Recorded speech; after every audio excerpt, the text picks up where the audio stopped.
President Trump and I often say, peace through strength. First comes strength, then comes peace. And tonight, President Trump and congratulations, President Trump. Your bold decision to target Iran's nuclear facilities with the awesome and righteous might of the United States will change history. In Operation Rising Lion, Israel has done truly amazing things. But in tonight's action against Iran's nuclear facilities, America has been truly unsurpassed. It has done what no other country on earth could do.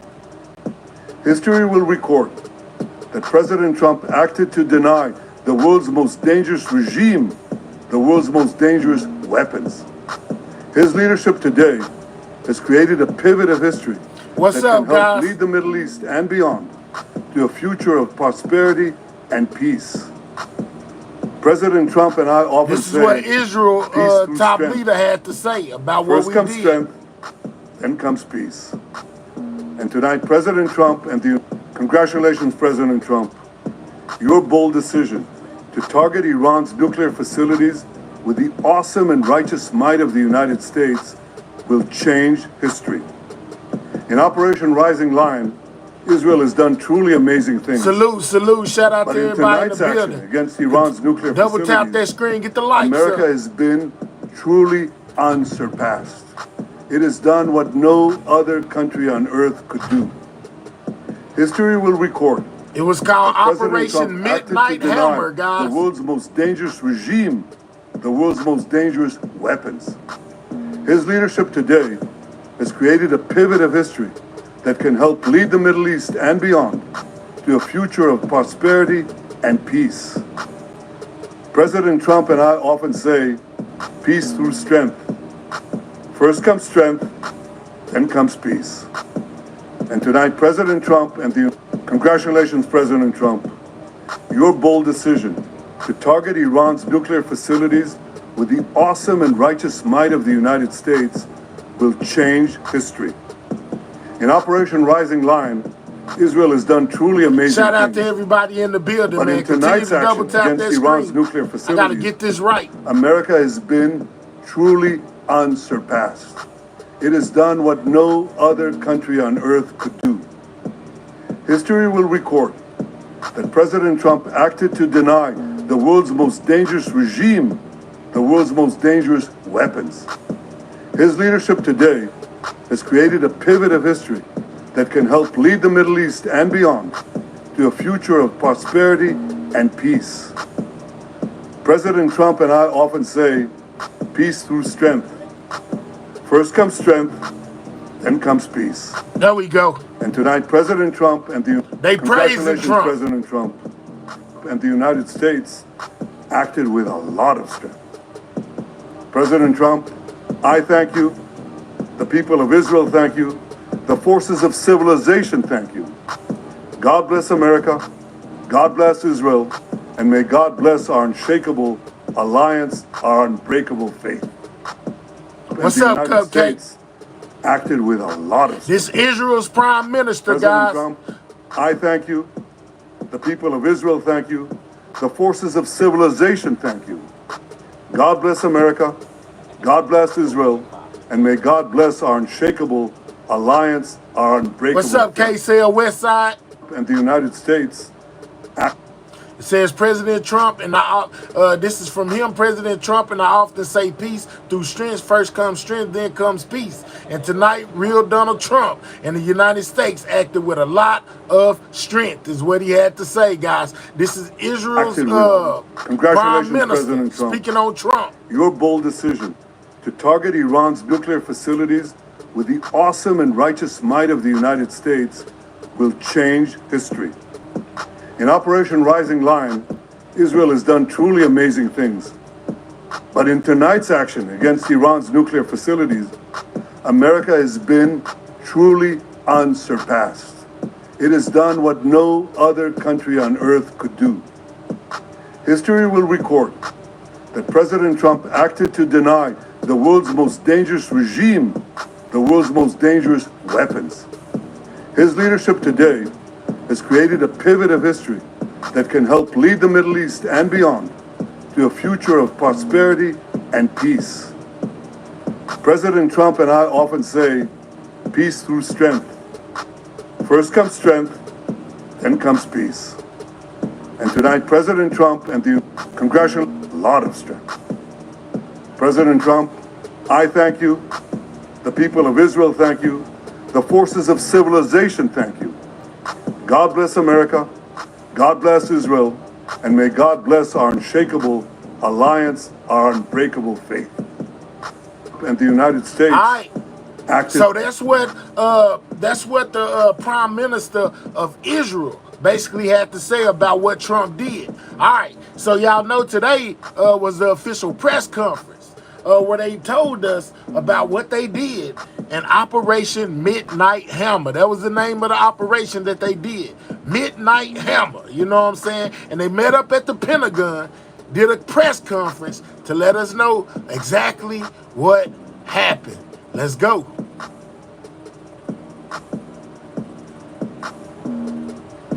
Was focused, it was powerful, and it was clear. We devastated the Iranian nuclear program. But it's worth noting the operation did not target Iranian troops or the Iranian people. For the entirety of his time in office, President Trump has consistently stated for over 10 years that Iran must not get a nuclear weapon. Full stop. Thanks to President Trump's bold and visionary leadership and his commitment to peace through strength, Iran's nuclear ambitions have been obliterated. Many presidents have dreamed of delivering the final blow to Iran's nuclear program, and none could until President Trump. The operation President Trump planned was bold and it was brilliant, showing the world that American deterrence is back. When this president speaks, the world should listen. And the U.S. military, we can back it up. The most powerful military the world has ever known. No other country on planet Earth could have conducted the operation that the chairman... Which is the same thing Buddy just said. Nobody else would be able to do it. But the United States was able to do it. Let's talk about it. ...is going to outline this morning. Not even close. Just like Soleimani found out in the first term, Iran found out when POTUS says 60 days that he seeks peace and negotiation, he means 60 days of peace and negotiation. Otherwise, that nuclear program, that nuclear capability will not exist. He meant it. This is not the previous administration. The President Trump said no nukes. He seeks peace, and Iran should take that path. He sent out a truth last night saying this: any retaliation by Iran against the United States of America will be met with force far greater than what was witnessed tonight. Signed, the President of the United States, Donald J. Trump. Iran would be smart to heed those words. He's said it before, and he means it. I want to give recognition to the Chairman of the Joint Chiefs of Staff, the Joint Staff, General Eric Kurilla at CENTCOM, who did a phenomenal job, he and his staff, all of CENTCOM. So they saying if he mess with us, you know what I'm saying? If Iran tries to retaliate, Trump says they will be met with an even greater force than what they experienced last night.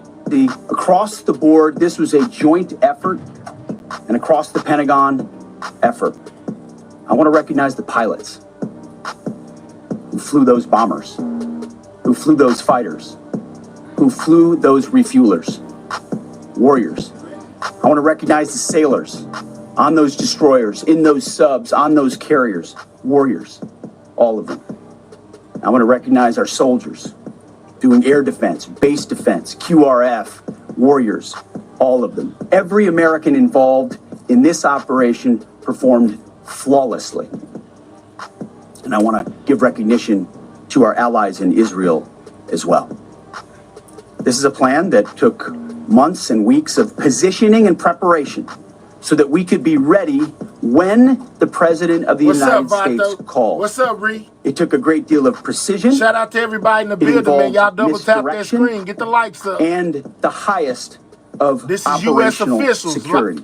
From the Pentagon, RP2s went basically talking about what they did last night. Tehran, of these nuclear sites, in and out and back without the world knowing at all. In that way, it was historic. A strike that included the longest B-2 Spirit bomber mission since 2001 and the first operational employment of the MOP, a massive ordnance penetrator. The mission demonstrated to the world the level of joint and allied integration that speak to the strength of our alliance and our joint forces. As President Trump has stated, the United States does not seek war, but let me be clear. We will act swiftly and decisively when our people, our partners, or our interests are threatened. Iran should listen to the President of the United States and know that he means it, every word. I want to give congratulations to our Commander-in-Chief. It was an honor to watch him lead last night and throughout, and to our great American warriors on what have this we got successful ourselves operation. Into, guys? God bless our troops. God bless America. And we give glory to God for his providence and continue to ask for his protection. I turn it over now to the chairman for specifics. Thank you, Mr. Secretary. Thanks for recognizing all of our folks out there doing our nation's work, and nice to see everybody on this early General Sunday Dan morning. Kane, Joint Last Chief night of on the Staff President's Chairman, orders, guys. U.S. Central Command, under the command of General Eric Kurilla, executed Operation Midnight Hammer, a deliberate and precise strike against 3 Iranian nuclear facilities. This was a complex and high-risk mission carried out with exceptional skill and discipline by our joint force. I want to thank every service member, planner, operator that made this mission possible. Their actions reflect the highest standards of the United States Armed Forces. This operation was designed to severely degrade Iran's nuclear weapons infrastructure. It was planned and executed across multiple domains and theaters with coordination that reflects our ability to project power globally with speed and precision at the time and place of our nation's choosing. This was a highly classified mission with very few people in Washington knowing the timing or nature of this plan. I'll refer you to the graphic on the side as I walk you through some of the operational details. At midnight Friday into Saturday morning, a large B-2 strike package comprised of bombers launched from the continental United States. As part of a plan to maintain tactical surprise, part of the package proceeded to the west and into the Pacific as a decoy, a deception effort known only to an extremely small number of planners and key leaders here in Washington and in Tampa. The main strike package, comprised of 7 B-2 Spirit bombers, each with 2 crew members, proceeded quietly to the east with minimal communications. Throughout the 18-hour flight into the target area, the aircraft completed multiple in-flight refuelings. Once over land, the B-2s linked up with escort and support aircraft in a complex, tightly timed maneuver requiring exact synchronization across multiple platforms in a narrow piece of airspace, all done with minimal communications. This type of integration is exactly what our joint force does better than anyone else in the world. At approximately 5 p.m. Eastern Standard Time last night, and just prior to the strike package entering Iran, a U.S. submarine in the Central Command Area of Responsibility launched more than 24 Tomahawk land attack cruise missiles against key surface infrastructure targets at Esfahan. As the Operation Midnight Hammer strike package entered Iranian airspace, the U.S. employed several deception tactics, including decoys, as the 4th and 5th generation aircraft pushed out in front of the strike package at high altitude and high speed, sweeping in front of the package for enemy fighters and surface-to-air missile threats.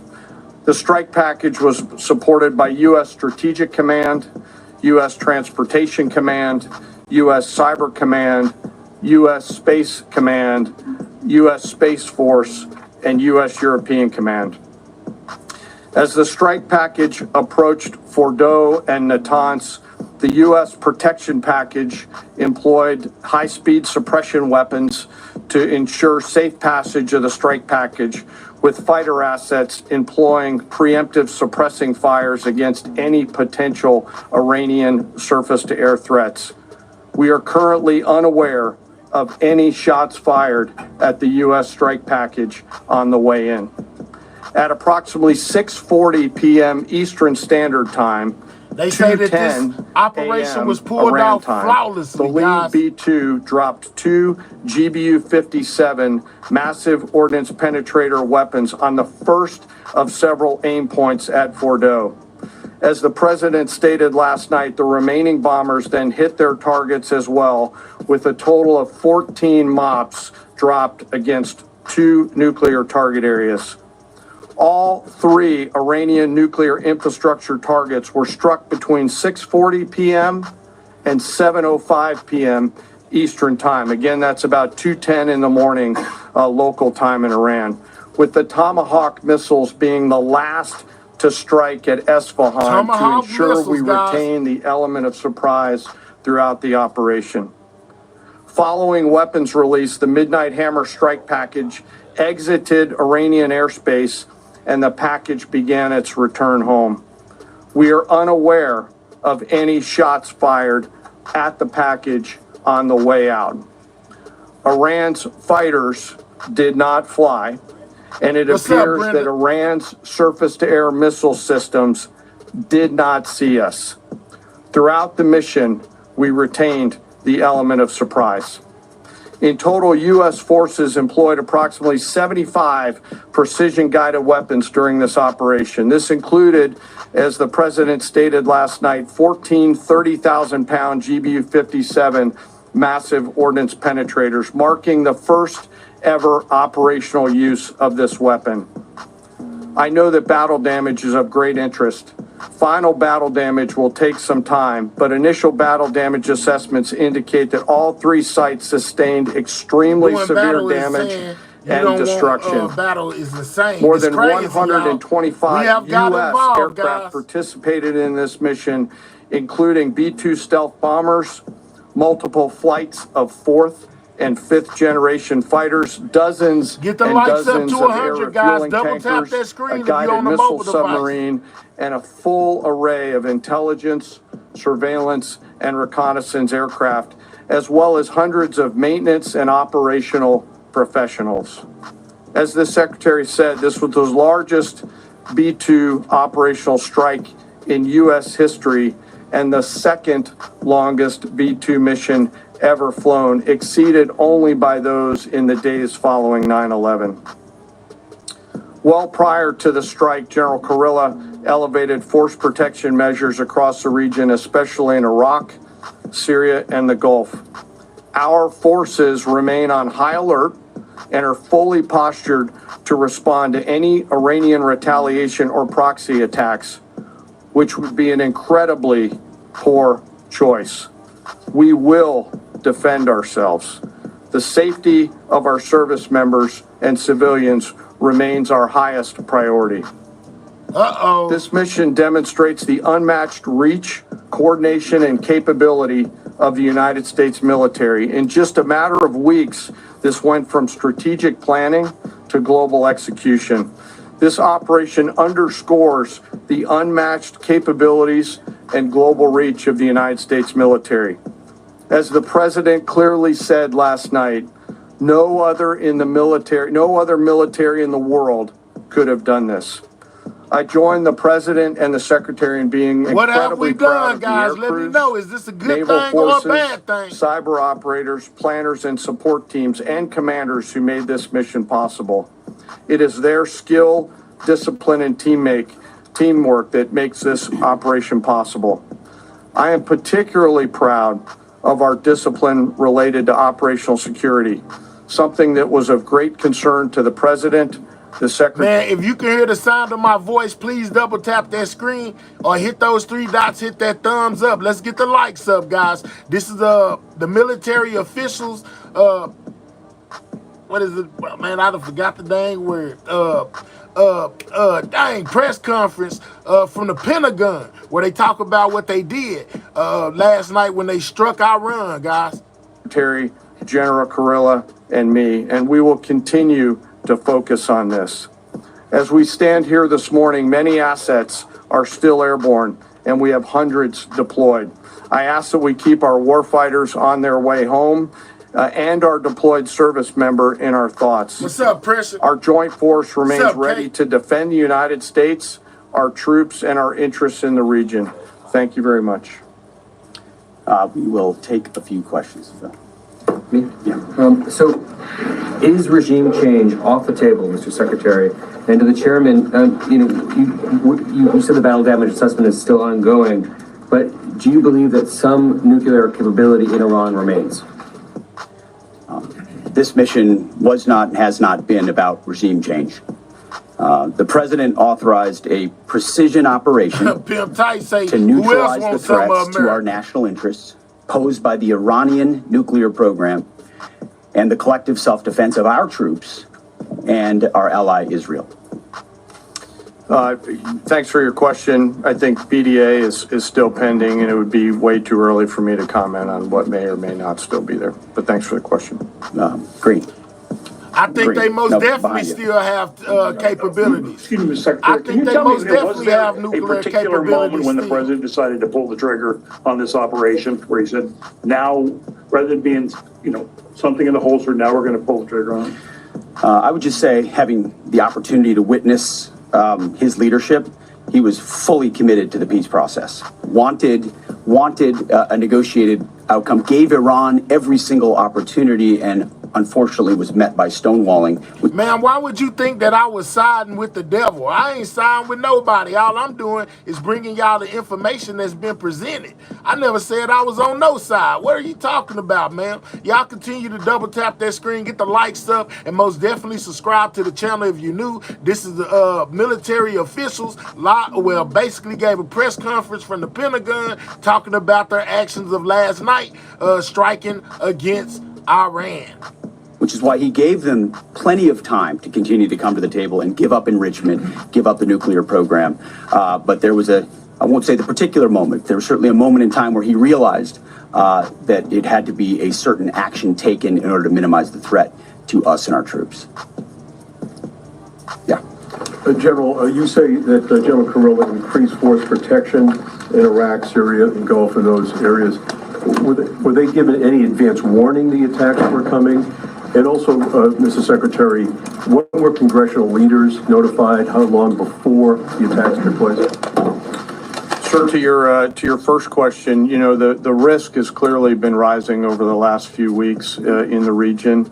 Based on that, and not a particular awareness of this operation, we've made smart decisions to minimize the risk to U.S. forces in the region. There were no advance warning? No, sir. Congressional... They were notified after the planes were safely out. Well, we complied with the notification requirements of the War Powers Act. After the attacks, they were notified? They were immediately thereafter. Yes. Thank you. Secretary, two quick questions. Do you believe you completely destroyed Iranian nuclear program? And how about Iranian ballistic I don't missiles? think they completely Your took it ally out, guys. I think that always saying Iran that still is has nuclear biggest capabilities. threat. I most definitely second think question they is do. very important. What will be your next step if Iran or militias under Iranian influence in the region attack U.S. interests or allies in the region? And you can chime in on this too, Mr. Chairman. The battle damage assessment is ongoing, but our initial assessment, as the chairman said, is that all of our precision munitions struck where we wanted them to strike and had the desired effect, which means especially in Fordo, which was the primary target here, we believe we achieved destruction of capabilities there. Ultimately, wherever it may be, whether it's in Iraq or Syria or bases in the Gulf, as the president said, as the chairman said, it would be a very bad idea for Iran or its proxies to attempt to attack American forces. But they said that they will retaliate, guys. That's always something to keep in the back of your mind. Continue to get those likes Iran and up. North Korea are cooperating on nuclear and missile development. Do you think there is a possibility that Iran, North Korea, and the other forces, such as China, will join forces to retaliate against the United States? Well, unfortunately, because of the policies under the previous administration, we drove those countries together, and ultimately that creates a challenging environment. For this particular operation, the focus is on Iran and Iranian nuclear capabilities. That's our focus here, is to not just say that they can't have, but President Trump has said from over 20 years, frankly, Iran cannot have a nuclear weapon. And ultimately, he decided this is the moment, given their stonewalling, when direct military action had to be taken to prevent that from happening. Yes. Thank you very much. Man, this is crazy. Who can believe this is happening in real time? Can you say at all what security procedures are being taken to protect U.S. troops in Iraq and elsewhere in the Middle East? And Secretary Hegseth, as a global war on terrorism veteran, what do you say to veterans who may be concerned the U.S. is getting into another open-ended war in the Middle East over weapons of mass destruction? Thanks, sir, for the question. I won't comment on what force protection measures are being taken in the region. What I will say is we're being proactive and not reactive. I don't know, guys, Queen. And being I very don't know. That's thoughtful about crazy. ensuring that we do all I that we don't can know. to protect They our scared that forces. Iran was going to do something And I would just say, to as hurt the the rest president has of us. directed and made clear, this is most certainly not open-ended. It doesn't mean it limits our ability to respond. We will respond if necessary. The most powerful military in the world is postured and prepared to defend our people. But what the president gave us, as I said, was a focused, powerful, and clear mission on the destruction of Iranian nuclear capabilities. Those were the targets. That's what was struck. That's what was overwhelming. That's what was overwhelming. That's what the Iranian regime needs to understand, as the president put out last night. He wants peace. There needs to be a negotiated settlement here. We ultimately demonstrated that Iran cannot have a nuclear capability. That is a very clear mission set on this operation. Yes, hold on. Yes, right there.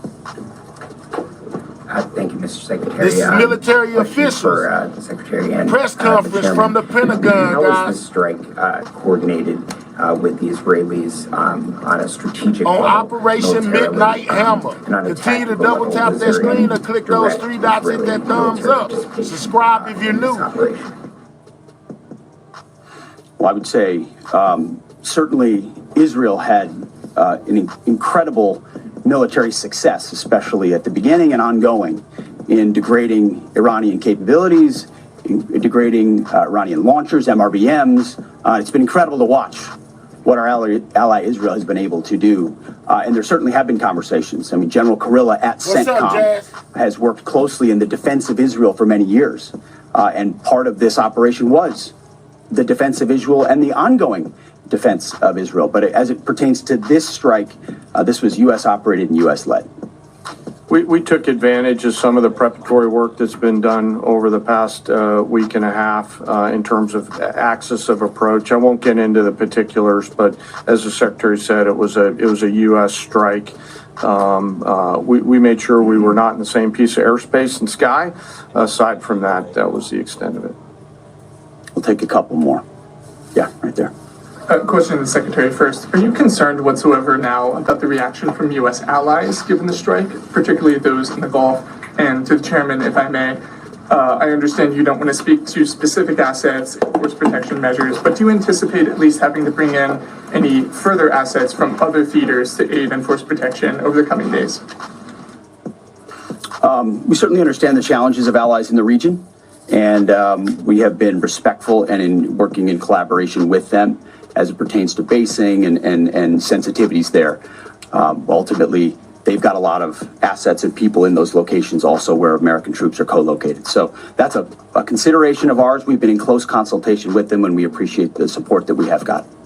Thanks for the question on sort of the global picture. And as you know, that's one of my jobs, is to look globally at the entire range of challenges. We are always carefully considering our force posture around the world and then offering options to the Secretary and to the President. I won't comment on any future things, but the American people should know that we carefully consider those moves around the world and try to modulate as needed our force structure in the region. Absolutely. Yeah, right here. Thank you. What communications are being sent to the Iranians right now, and is there any possibility of diplomacy now or in the coming days? I can only confirm that there are both public and private messages being directly delivered to the Iranians in multiple channels, giving them every opportunity to come to the table. They understand precisely what the American position is, precisely what steps they can take to allow for peace, and we hope they do so. Yes. The president may not want an open-ended conflict. The Iranians may disagree. Are you prepared for a protracted war? Well, anything can happen in conflict, we acknowledge that, but the scope of this was intentionally limited. That's the message that we're sending. With the capabilities of the American military, nearly unlimited. So Iran, in that sense, has a choice. But we've made it very clear to them, this is nuclear sites, this is nuclear capabilities, this is the line that the president set, and we set that back. Now is the time to come forward for peace, but I think one of the takeaways from this as well is the unprecedented level of ongoing cooperation. I can't speak highly enough of the chairman and his staff and General Kurilla in CENTCOM, what they've done to look around the corner, to pre-position, to understand how an operation like this comes together. The scope and scale of what occurred last night would take the breath away of almost any American if you had an opportunity to watch it in real time. And I think Tehran is certainly calculating the reality that planes flew from the middle of America in Missouri overnight, completely undetected over 3 of their most highly sensitive sites, and we were able to destroy nuclear capabilities, and our boys in those bombers are on their way home right now. We believe that'll have a clear psychological impact on how they view the future, and we certainly hope they take the path of negotiated peace. But I could not be more proud of how this building operated, of the precision, the sensitivity, and the professionalism of the troops involved in this effort. I will take one more. We'll take one more question. Yes, right there. Thank you, Mr. Secretary. Concerning the justification for these strikes, in March, the Office of the Director of National Intelligence released their threat assessment, concluding, quote, Iran is not building a nuclear weapon, and Khamenei has not authorized the nuclear programs he suspended in 2003, unquote. So what new intelligence does the U.S. have since then that the Iranians have changed their position on nuclear weapons? And does this new intelligence come from U.S. sources and methods, or are we getting this information from other countries? Well, I would just simply say that the president's made it very clear. He's looked at all of this, all of the intelligence, all of the information, and come to the conclusion that the Iranian nuclear program is a threat, and was willing to take this precision operation to neutralize that threat in order to advance American national interests, reduce the Iranian nuclear program, and obviously collective self-defense of ourselves and our allies. So he looked at all of it, understood the nature of the threat, and took bold action I think the American people would expect in a commander-in-chief. That's all we've got. Thank you very much. Appreciate it, Mr. Chairman.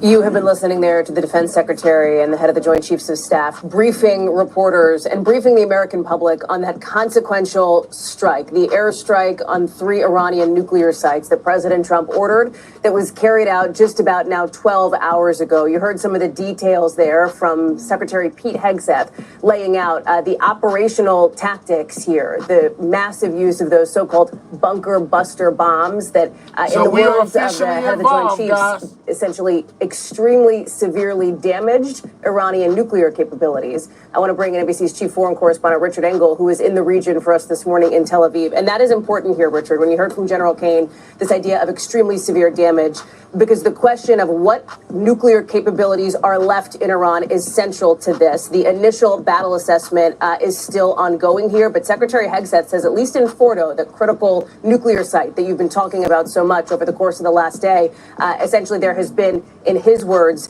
destruction of capabilities there. Yana, the we have Iranians learned are putting out a that very we most different definitely version of involved events. in all They say this. That's that one those thing we three learned. sites were evacuated ahead of time, that the materials inside were removed. We have not been able to verify that. We heard in this press conference repeated statements that they still need to do a full battle damage assessment. But the Iranians, at least as the officials are describing it, are trying to brush this off. They are painting themselves as the victims, that they were in the midst of negotiations, that they weren't stonewalling at all, and that they were trying to talk, and that they were attacked in a surprise attack that they characterized as unprovoked. So the Iranian version of events, very different. We heard a lot of details from this presser just now. 125 aircraft, many of them refueling planes, submarines involved, dozens of Tomahawk missiles, 14 of these massive ordnance penetrators used to attack Fardo primarily, which is a mountain where the bombs have to go through rock and reinforced concrete. So this was clearly a massive, highly coordinated operation. To go back to your original question, was it successful? Did it eliminate all of Iran's nuclear capability? There's a lot of dispute about what Iran's nuclear capability really was. I don't think they eliminated them all. Has shifted somewhat. The IAEA has said just recently, just this week, that it doesn't believe that Iran had an active nuclear weapon program. It acknowledges that it had nuclear weapons possible fuel. Which is another thing. They say we just went off in there and did what we did. And basically, we don't even know if they even had nuclear capabilities to begin with. Ain't that crazy? But let's continue. Enriched uranium that could eventually be converted into a nuclear bomb, but no nuclear bombs on hand, no program to actively create those bombs. So this was a preemptive strike, building on Israel's preemptive strikes. And in this press conference, it was clear, and he was asked about the parallels to Iraq and parallels to the danger that the U.S. Had of mission creep, and he was trying to say it's one and done unless Iran responds. And we've already seen an Iranian response. Iran said that they will respond. Right after they got bombed, or right after they got attacked, they attacked Israel last night. Today, here in Tel Aviv, there were Iranian ballistic missiles flying at this city, exploding in this city, exploding in Haifa shortly after the American mission was over. So far, we've not heard of any strikes against American targets in the region. So far, just the same kind of missile attacks that Iran has been carrying out against Israel for the past week, as Israel has been attacking Iran as well. Richard Engel, thank you. On that question now of potential Iranian retaliation, I want to bring in retired U.S. Army General Barry McCaffrey. General McCaffrey, it's good to have you with us this morning. To Richard's point about this being essentially one and done, you heard Secretary Hegseth say the scope of this strike was intentionally limited. They're looking to send a signal to Iran that this is it, essentially, that they targeted the nuclear facilities. This was not about regime change, in the words of the defense secretary here.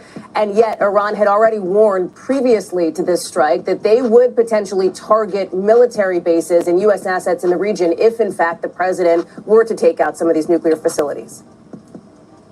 Well, look, this was a bold, decisive, they achieved strike, they achieved surprise, there was deception, it was remarkably well coordinated.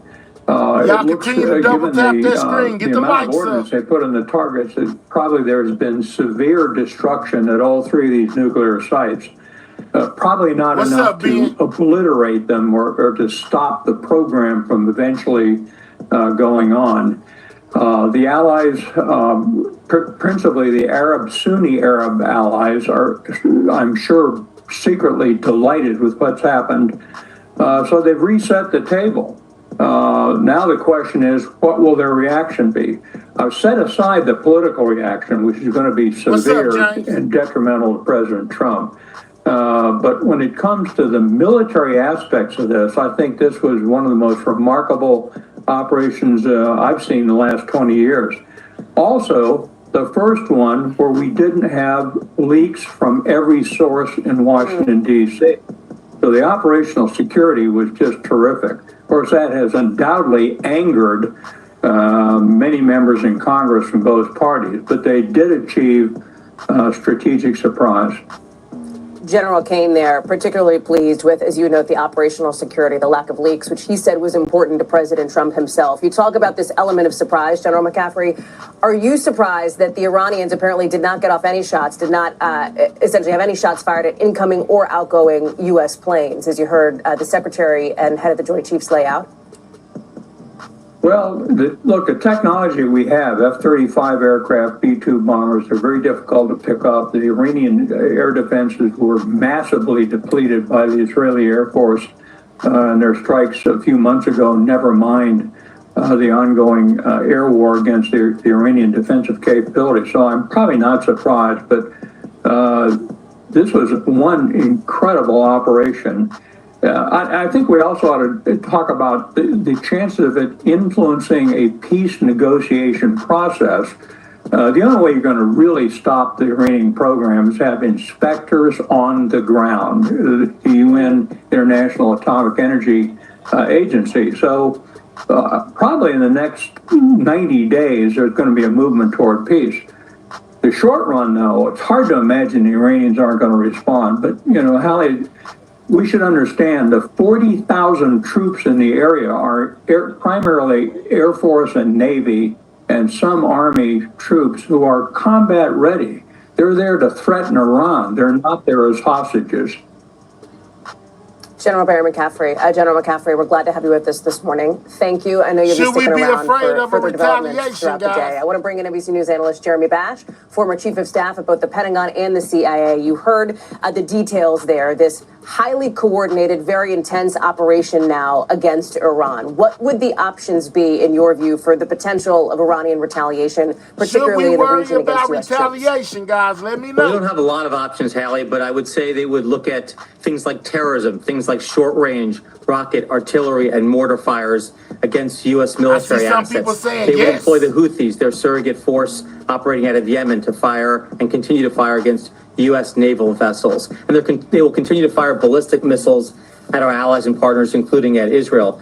But I think over the long term, you know, the U.S. is going to be postured there in the region to prevent and deter Iran from waging any significant retaliation. I was struck what I heard of the Pentagon briefing was just how large this operation was. 125 aircraft employing not just 7 B-2s flying round trip 18 hours from Missouri to Iran and back, but also 4th and 5th generation fighters, F-18s, F-15s, F-16s, F-22s, and F-35s, all there to suppress any surface-to-air missiles, any enemy air defenses.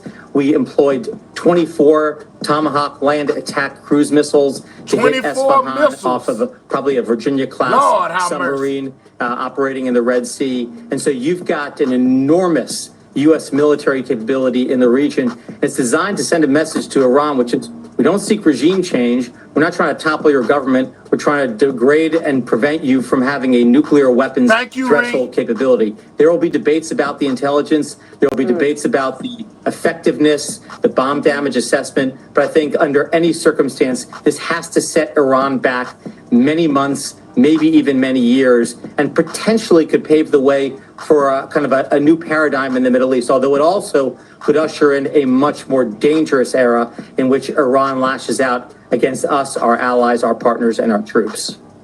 Jeremy Bash, thank you for your expertise and your analysis. Thanks to all of our colleagues here at NBC News, as that does conclude this NBC News special report. All right. So not only did we get the press conference, We also got an interview with Vice President Vance, guys, where he talked about this situation as well.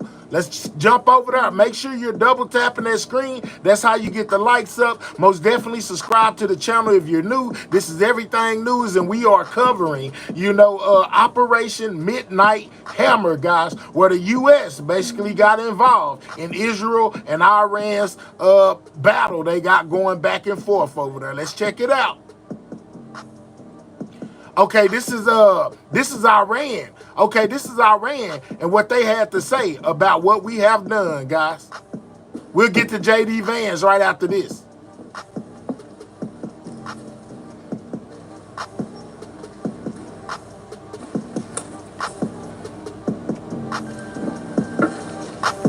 Bismillah ar-Rahman ar-Rahim.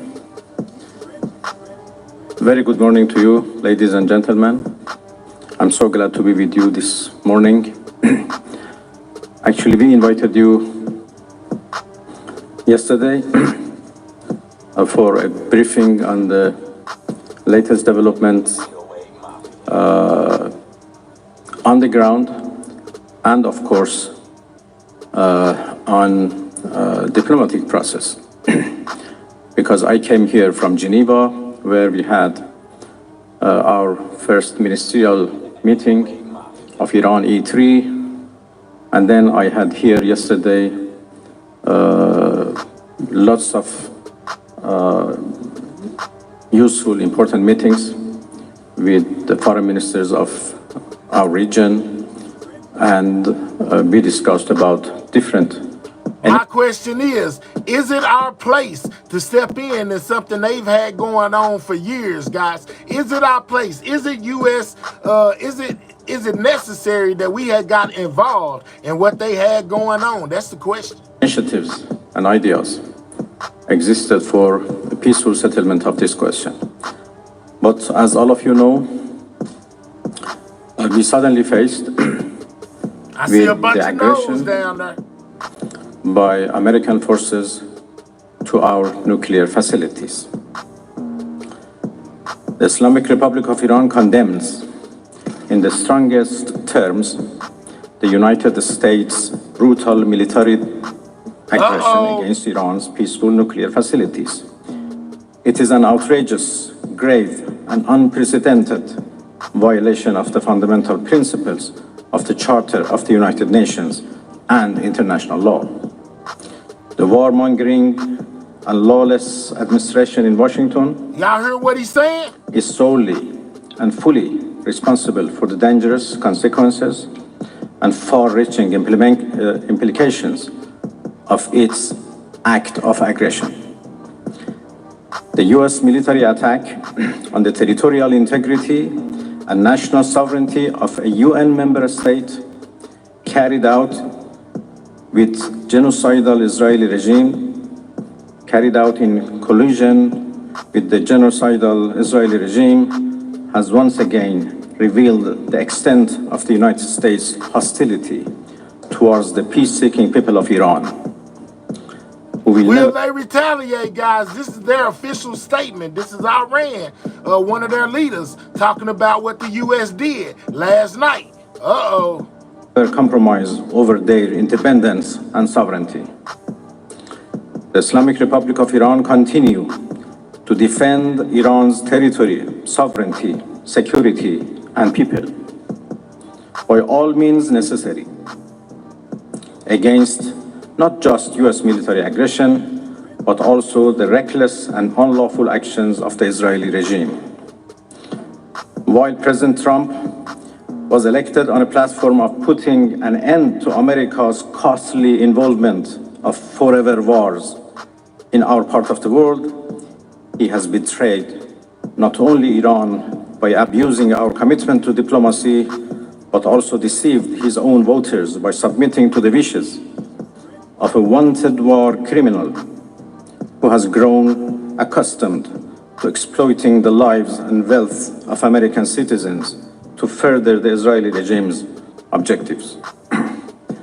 The U.S. act of aggression against Iran's peaceful nuclear facilities constitutes not only a flagrant breach of the UN Charter, especially the prohibition of the use of force under Article 2, Paragraph 4, and the obligation to respect the state's territorial integrity and sovereignty, but also a violation of UN Security Council Resolution 2231. It cannot be emphasized enough how much of a devastating blow that the US, a permanent member of the Security Council, has dealt to the global non-proliferation regime. The Islamic Republic of Iran reminds the United Nations, the Security Council, the UN Secretary General, the International Atomic Energy. Now remember, Iran hasn't been right with us since Trump went over there in his first presidency and basically attacked them, unaliving one of their top military officials, Soleimani. So they've been vowing revenge ever since then. I mean, oh my God, y'all. The International Atomic Energy Agency and other relevant international bodies of their duty and responsibility to take urgent and decisive action in response to this breach of international law. Silence in the face of such blatant aggression will plunge the world into an unprecedented level of danger and chaos. Oh man, they said as a result of what Trump did last night, it will plunge the world into chaos and danger, guys. Oh man, they most definitely planning. They most definitely planning, you know, to come back at us. Oh wow. Humanity has come too far as a species to allow a lawless bully to take us back to the law of the jungle. The law of the jungle, the Islamic guys. Republic of Iran calls on the Security Council to convene an emergency session to unequivocally condemn the criminal act of aggression by the United States against Iran. One more time, hold up. An emergency session to unequivocally condemn the law of the jungle. The Islamic Republic to take us back to the law of the jungle. The Islamic Republic of Iran calls on the Security Council to convene an emergency session to unequivocally condemn the criminal act of aggression by the United States against Iran and to hold the administration in Washington accountable. They not just going, they say they holding the administration in Washington accountable. But one thing about it, they not just going at Trump, guys. They going at us as well. We the people. You know, yeah, they most definitely saying, hey man, you know, they ain't sparing nothing. They don't care if you the president or a civilian. You know, basically they going at everything. But for its violations of fundamental principles of United Nations Charter and of norms of international law. The responsibility of the IAEA and its Director General, who through evident bias in favor of warmongering parties paved the way for the current violence and bloodshed, is now clearer than ever. We call on the IAEA Board of Governors to immediately convene and carry out its legal responsibility in response to the dangerous US attack on Iran's peaceful nuclear facilities, all of which have been under the agency's full safeguards and monitoring. The world must not forget. Could Trump's decision to go over there and mess with Iran be based solely in his personal vendetta that he has against them and they have against him? Could it not be about anything nuclear? Could it be about when Trump was president the first time and he went over there and took out Soleimani? Could it be that right when Trump was about to be elected, a little bit before when he was on his campaign trail, remember in New York, they found those cells that were placed in New York to try to basically take Trump out. You know, they were here to try to take Trump out, and Trump then found out about it and arrested him. Could this be a personal thing between Iran and Trump that's not all the way connected to the United States? I'm just saying. That it was the United States which, in the midst of a process to forge a diplomatic outcome, betrayed diplomacy by supporting the genocidal Israeli regime's launch of an illegal war of aggression on the Iranian nation. Not content with such malign actions, the United States itself has now also opted for a dangerous military operation and aggression against the people of Iran.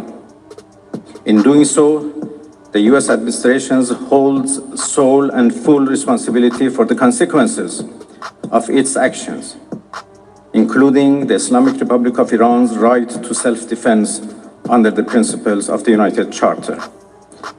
In accordance with the UN Charter and its provisions allowing a legitimate response in self-defense, Iran reserves all options to defend its security interests. They said ain't nothing off the table, basically, right there, guys. He says that they have all options open, meaning, you know, they're going to do whatever it takes, you know, to get their revenge on the United States. They're not taking anything off the table, which means civilians, you know what I'm saying? Which means whatever they got to do, guys, y'all got to understand. All options on the table don't just limit it to Trump. You know, it involves all of us, guys. They will spare no options in getting their revenge. And people, thank you very much.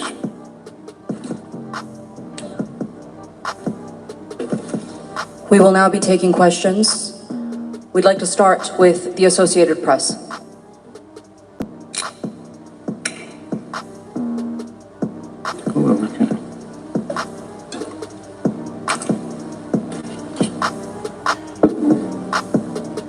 Let's get Raymond up out of here. He talking about they always have. Your mama a dummy. Let's get Raymond up out of here, guys. Moderators, let's deport Raymond, you know, because he's not paying attention to the content. He too busy trying to talk to me, talking about dummy. He the only dummy in here. You was a dummy to type that and get deported. We'll holler at you.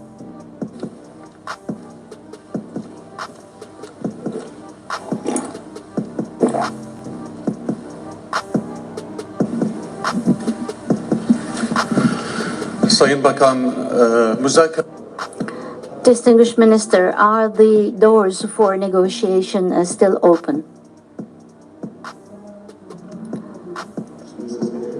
Can you hear me now? Distinguished Minister, the question is as follows.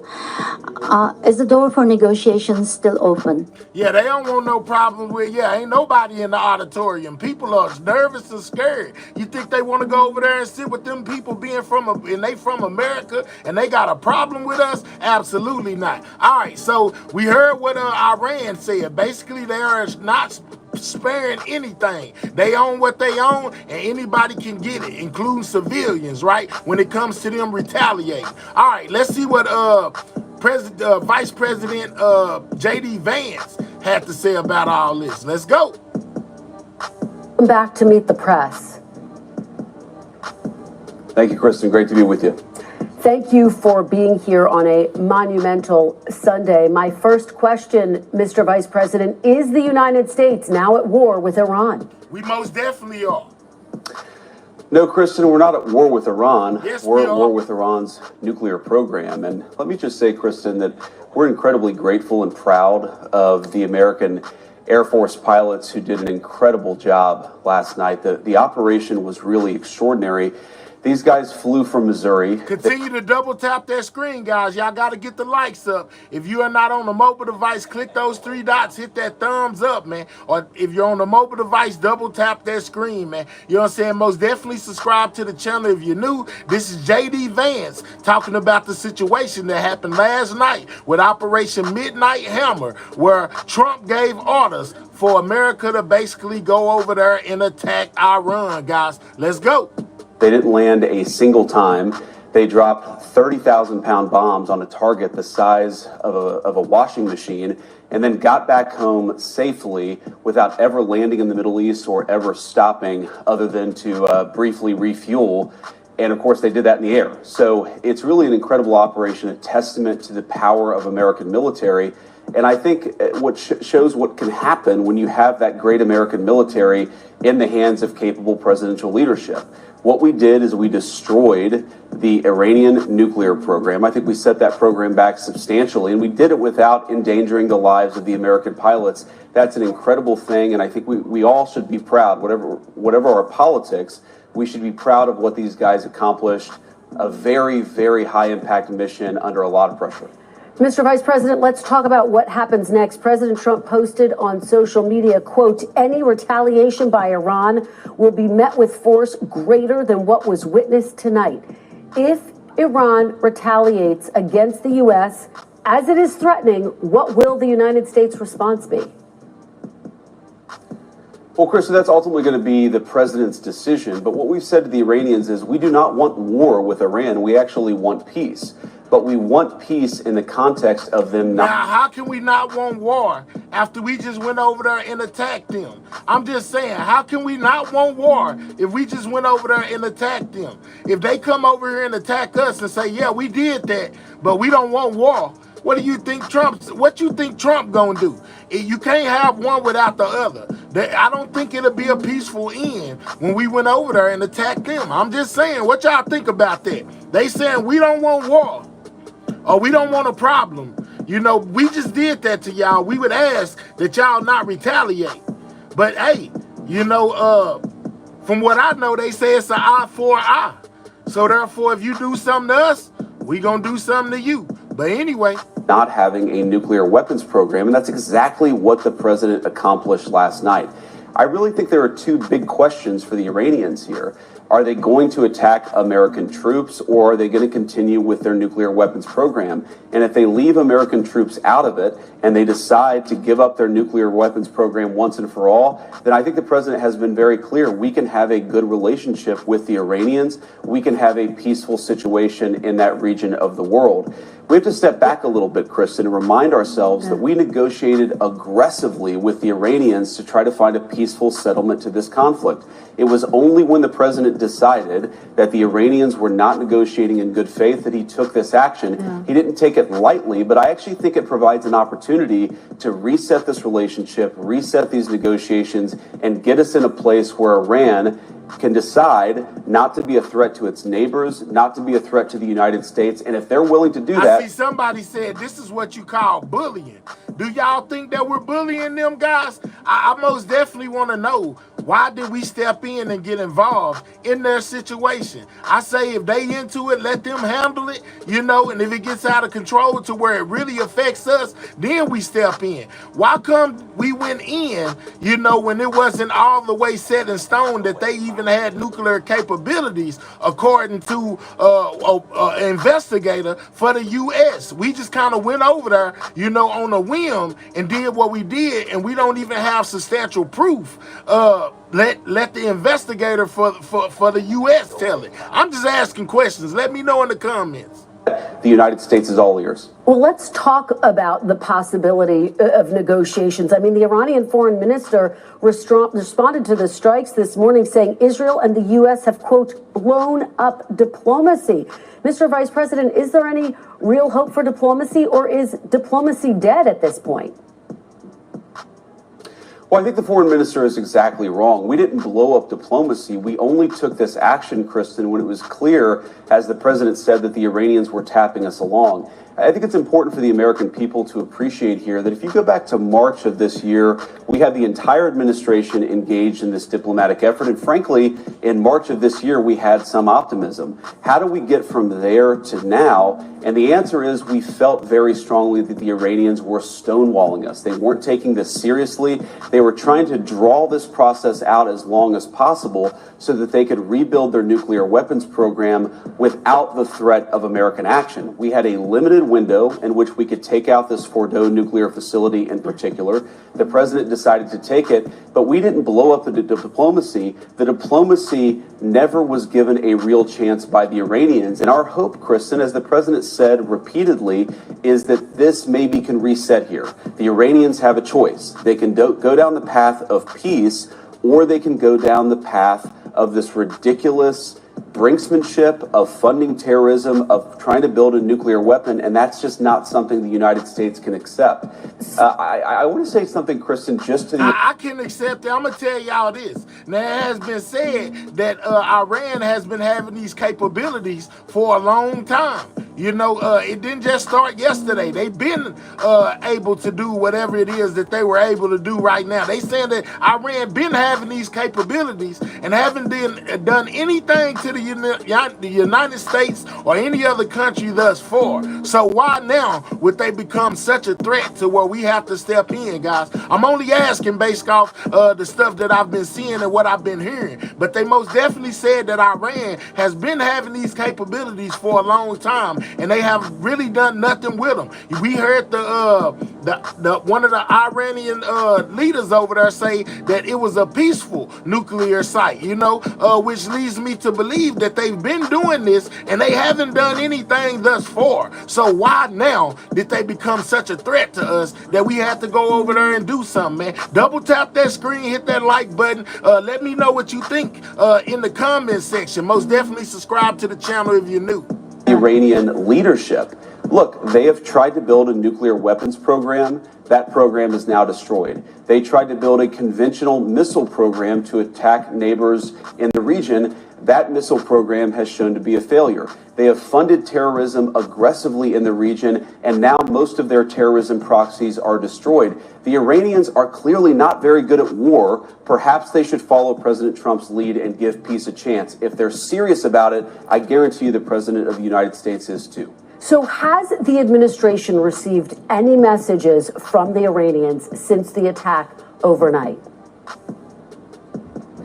Well, Kristen, I think as we sit here, it's been about 12 hours since what happened last night.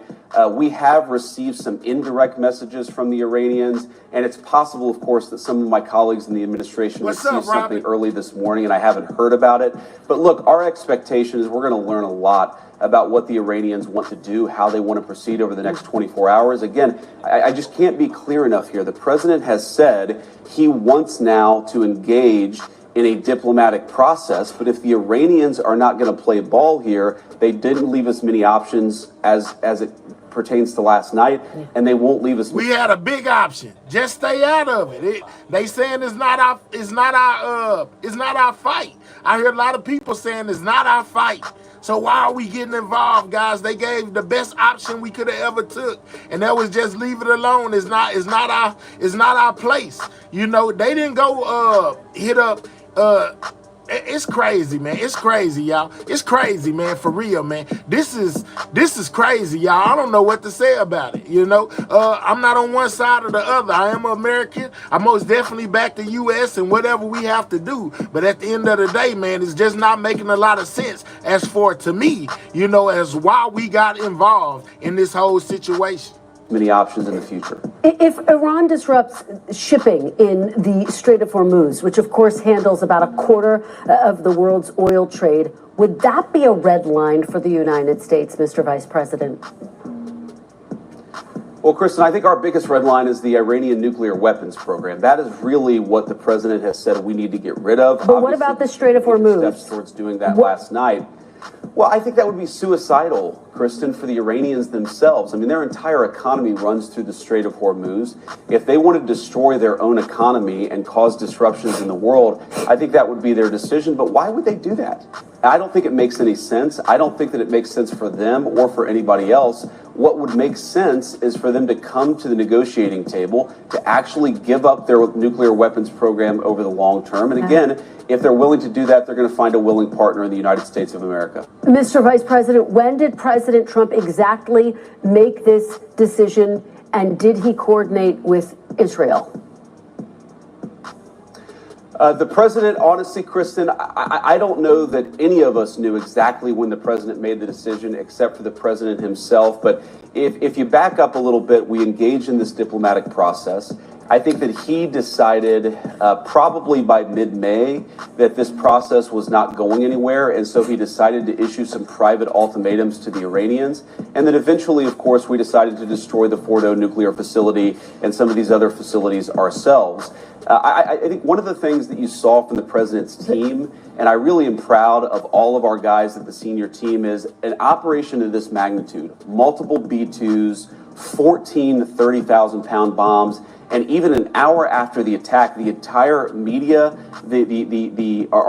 some of our enemies all over the world, they had no idea this was happening. And that's because you had a coherent team that was aligned behind the president's vision. There weren't any leaks. I think that made our troops safer as they carried out. We got somebody that just typed some. Julio Fisher says, and it's not our fight. They did not ask for our help. Now, if he had helped the Ukraine, I would be okay, but not this. This is crazy. It sounds like he wants their capabilities of assessing the nukes. I hear you. Let's go. This mission, and so it's really a testament to the entire team that we were able to do something like this at this scale without anybody noticing it. But Mr. Vice President, if I could just try again, can you give me a specific date when President Trump said go? Was it Thursday? Was it yesterday before the B-2s left? When exactly did President Trump give that green light, that go? Well, the final decision, Kristen, of course, is made right before, and I'm talking about minutes before the bombs were dropped. And of course, well, that was last night. And the president made very clear that the purpose here is to eliminate the Iranian nuclear program. So now remember, President Trump said 2 days ago that he would think about it over the next 2 weeks, right? But it only took 2 days, and Trump was ready to go. He said 2 weeks, but did it in 2 days. Y'all remember when the reporter asked him when he would be given his position on going over there and attacking them or not? And he basically said, why would I tell you?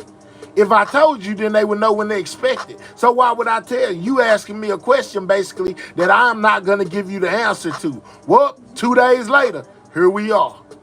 I think that he himself, over time, decided this was necessary. But of course, he had the ability to call off this attack until the very last minute. He obviously decided to proceed. And I think that we did great things for the American people because of it. You know, the president says the nuclear enrichment sites were, quote, completely and totally obliterated. There is some question about that, though, this morning. I don't believe that they took it all the way out. Do you have 100% confidence that Iran's nuclear sites were totally destroyed? Well, Kristen, I'm not going to get into sensitive intelligence about what we've seen on the ground there in Iran, but we've seen a lot, and I feel very confident that we have substantially delayed their development of a nuclear weapon. Now listen, y'all. I don't think that he took out all their capabilities, because I'm a person like this. If you do it once, you can most definitely do it again. You have to go through trials and tribulations in order to be able to do it the first time. So when you get ready to do it again, you already know what to do and what not to do. So do I believe they took out all their capabilities? Absolutely not. But y'all are free to believe whatever y'all want. And that was the goal of this attack. That's why it was a success. And of course, what happens next, again, Kristen, is up to the Iranians. Substantially delayed by years? What does substantially? Well, again, Kristen, I'm not going to get into sensitive intelligence here, but I think that we have really pushed their program back by a very long time. I think that it's going to be many, many years before the Iranians are able to develop a nuclear weapon. But again, our goal is that they're never able to develop a nuclear weapons program, and that is a conversation that we're going to have with the Iranians and also with our allies in the region. So Iran, again, has said that it would retaliate if the U.S. got involved. There are some 40,000 American troops in the Middle East. The Pentagon is on high alert. Is the U.S. bracing for Iran to target American troops in the region? We're, of course, Kristen, doing everything that we... I don't think it was nothing wrong with what dude just said. I asked that question earlier about, do y'all think that this is a personal vendetta between Trump and Iran and really has nothing to do with anything nuclear, besides Trump wants to basically exert his force, and that saying, hey man, I ain't scared of y'all, even though y'all tried to have me taken out the game. Can to keep our people safe. I think that we're prepared in the event that the Iranians do retaliate. But my message to the Iranians is it would be the stupidest thing in the world if they did. If you look at what happened last night, we had an incredibly targeted, precise, surgical strike on the nuclear facilities that are the target of the American operation. Our national interest is for Iran to not get a nuclear weapon. Our strikes last night facilitated that national objective. If the Iranians want to enlarge this by attacking American troops, I think that would be a catastrophic mistake. And as the president said last night, the Iranians would be met with then overwhelming force beyond that. So this is a very delicate moment, Kristen. I don't want to pretend that it's not. But I think the Iranians, if they're smart, they're going to have to look in the mirror and say, hey, maybe we're not so good at this war thing. Let's give peace a chance. Let's drop our nuclear weapons program and start to make some smarter decisions. We're, of course, hoping that's exactly what the Iranians do. Please misspell your curse words if you're cussing in the chat. You know what I'm saying? Misspell them or they will be removed, guys. You know, most definitely take time to double tap that screen if you're on a mobile device. That's how you hit the like button, or you can click the 3 dots that's located in the corner and hit the thumbs up. And I encourage everybody to subscribe to the channel if you are new. Right now we talking about this whole situation with the U.S. and Iran. We got Vice President Vance up here. He most definitely gave an interview about all of this and basically broke it down. Whether you agree or disagree, he most definitely broke it down. Let's continue. And I have a number more questions, so I want to keep moving. How concerned is the administration that Iran or Iranian proxies could carry out a terrorist attack inside the United States? Well, unfortunately, Kristen, we know that a lot of people who we don't have full accounting of were let in over the last 4 years. Inside the United States. Well, unfortunately, Kristen, we know that a lot of people who we don't have full accounting of were let in over the last 4 years under the Biden administration. We know that some of those people were on terrorism watch lists. We feel very confident in our FBI and law enforcement that we're on. So she basically just asked them, how are we concerned about an act of terror being performed basically on U.S. soil by Iran, you know, in retaliation for what we did, guys? I think that's the thing that got most Americans on edge, is the fear of them retaliating on us over here with an act of terror, guys. Let's not forget 9/11. Even though it wasn't done by this country, it's still most definitely possible that a repeat of something of that nature could happen again due to our involvement in what's going on with Iran and Israel, guys. You know what I'm saying? I think that was a very good question, because I think that's what concerns most Americans when it comes down to what we took part in last night. Moving, how concerned is the administration that Iran or Iranian proxies could carry out a terrorist attack inside the United States? Well, unfortunately, Kristen, we know that a lot of people who we don't have full accounting of were let in over the last 4 years under the Biden administration. We know that some of those people were on terrorism watch lists. We feel very confident in our FBI and law enforcement that we're on top of this situation. But yeah, we're looking at this very closely. We're doing everything that we can to keep our people safe. And this is one of the reasons why border security is national security, is if you let a bunch of crazy people into your country, those crazy people can eventually take action. We're going to do everything that we can to make sure that doesn't happen and to keep Americans safe. Mr. Vice President, can you rule out that getting involved in this conflict won't eventually lead to U.S. boots on the ground? Well, the president's been very clear, Kristen. We have no interest in a protracted conflict. We have no interest in boots on the ground. The president has actually been one of the fiercest critics of 25 years of failed foreign policy in the Middle East, which is why he did what he did. A very precise, a very surgical strike tailored to an American national interest. And that national interest is Iran cannot have a nuclear weapon. It would be a disaster for us and for our allies in the region. So now they have been having nuclear capabilities for years, just like I said before, man. So what makes now any different, man? Yeah, and we most definitely exercise the Copyright Act of 1976 on all videos played. This is most definitely for educational purposes only, man. But this is crazy, y'all. This is crazy. What makes it any different now? And they've been having these capabilities for years, guys, according to other stuff that I have heard, man. It's just crazy, man. Let's continue. I don't fear that this is going to become a protracted conflict because I think that we have a president who knows what's in America's interest and is willing to do the things necessary to accomplish that interest. As you know, after an Iranian missile struck a hospital in Israel this week, Israel's defense minister said the Ayatollah, quote, can no longer be allowed to exist. Does the United States support Israel killing Iran's leader? Well, look, that's up to the Israelis, but our view has been very clear that we don't want a regime change. We do not want to protract this or build this out any more than it's already been built out. We want to end their nuclear program, and then we want to talk to the Iranians about a long-term settlement here.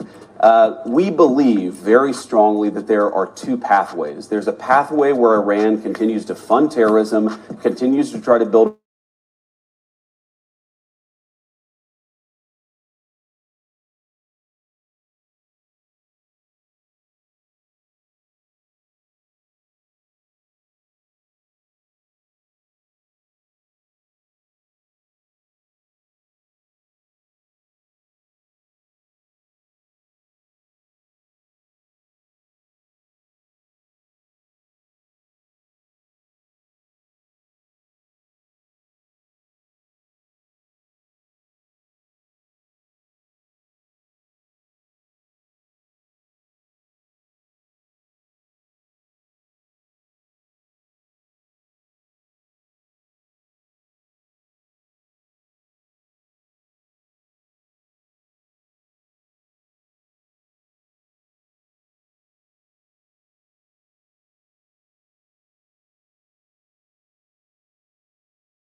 Can y'all hear me now? Can y'all hear me? Let me know if y'all can hear me. I got a phone call interrupting my whole thing. Can y'all hear me? All right, let's go.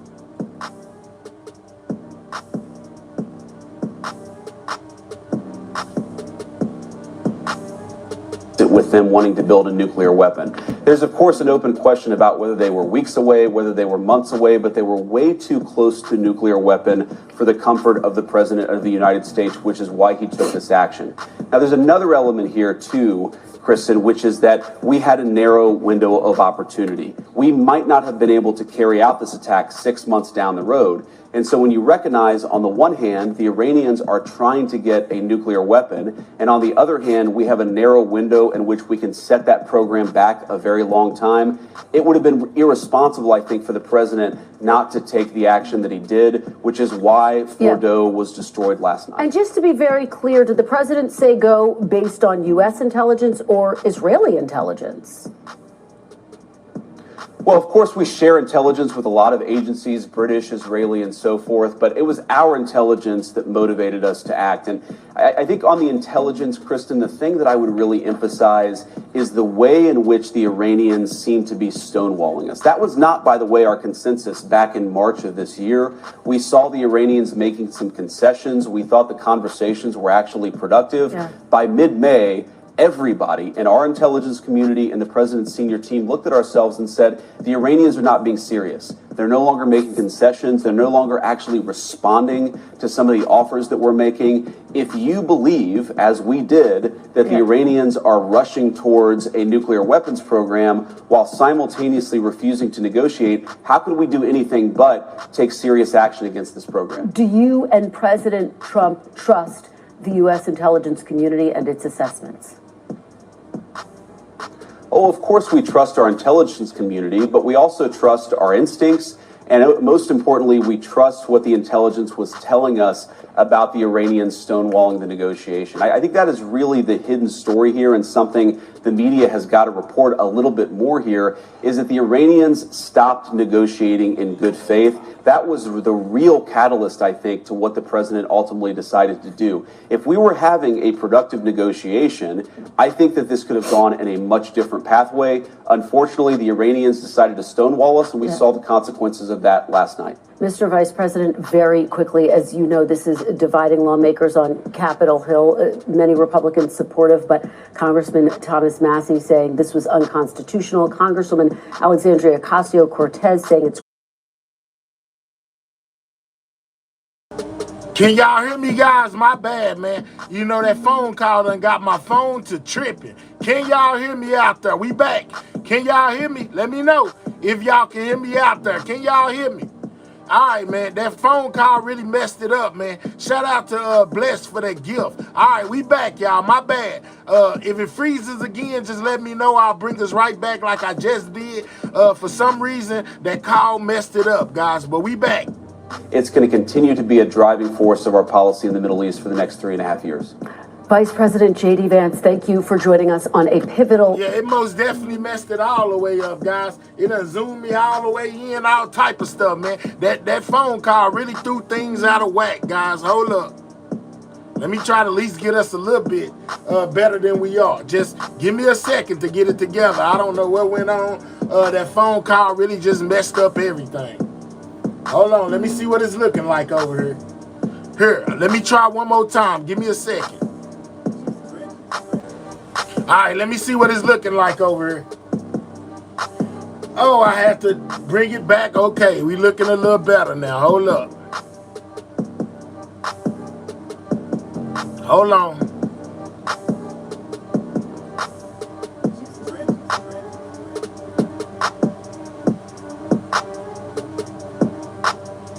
All right, can y'all still hear me? Can y'all see? Let me know. Can y'all hear me? Can y'all see and can y'all hear me? Let me know in the chat. Am I choppy? Can y'all hear me good? Let me know. Okay, all right, bet. Thank y'all, man. You know, it kind of threw me out of whack right then when I got that phone call. All right, so that was J.D. Vance on his take on what Trump, well, basically the U.S. took part in last night. He said it was a go. He said that Iran basically had nuclear capabilities and they were able to basically set them back by hitting those 3 sites that they hit, right? All right, so we know that Trump and Putin is allegedly buddies, but Putin had a very different outlook on what Trump did, and he was very disappointed. He said that he was disappointed that Trump decided to attack Iran, man. It's crazy. All right, let's listen to a little bit of what Putin had to say about all this. Of all these countries, thank you, Mr. Guzman, for the introduction. Thank you, Mr. President, for the opportunity to ask these questions directly to you. I highly appreciate it. As far as the confrontation between Iran and Israel is concerned, since June 13th, the Russian Ministry of Foreign Affairs has condemned the Israeli strikes on Iran. It was said that they were not provoked. These are military strikes against a sovereign member of the UN, against its citizens, peaceful cities, and critical infrastructure. This is absolutely unacceptable. It was said by the Ministry of Foreign Affairs. In relation to Russia's continued aggression in Ukraine yesterday, 28 civilians were killed in Kiev. Our journalists saw how a Russian missile destroyed an entire city block. How do those positions reconcile themselves? Do you have any plans to meet President Trump or maybe to have a telephone conversation with him? As for our actions in Ukraine, I have just told your colleague from Turkey in sufficient detail, answering his question. Therefore, I think it would be pointless to repeat it. We believe that we did not start military actions in Ukraine, but we are trying to end them.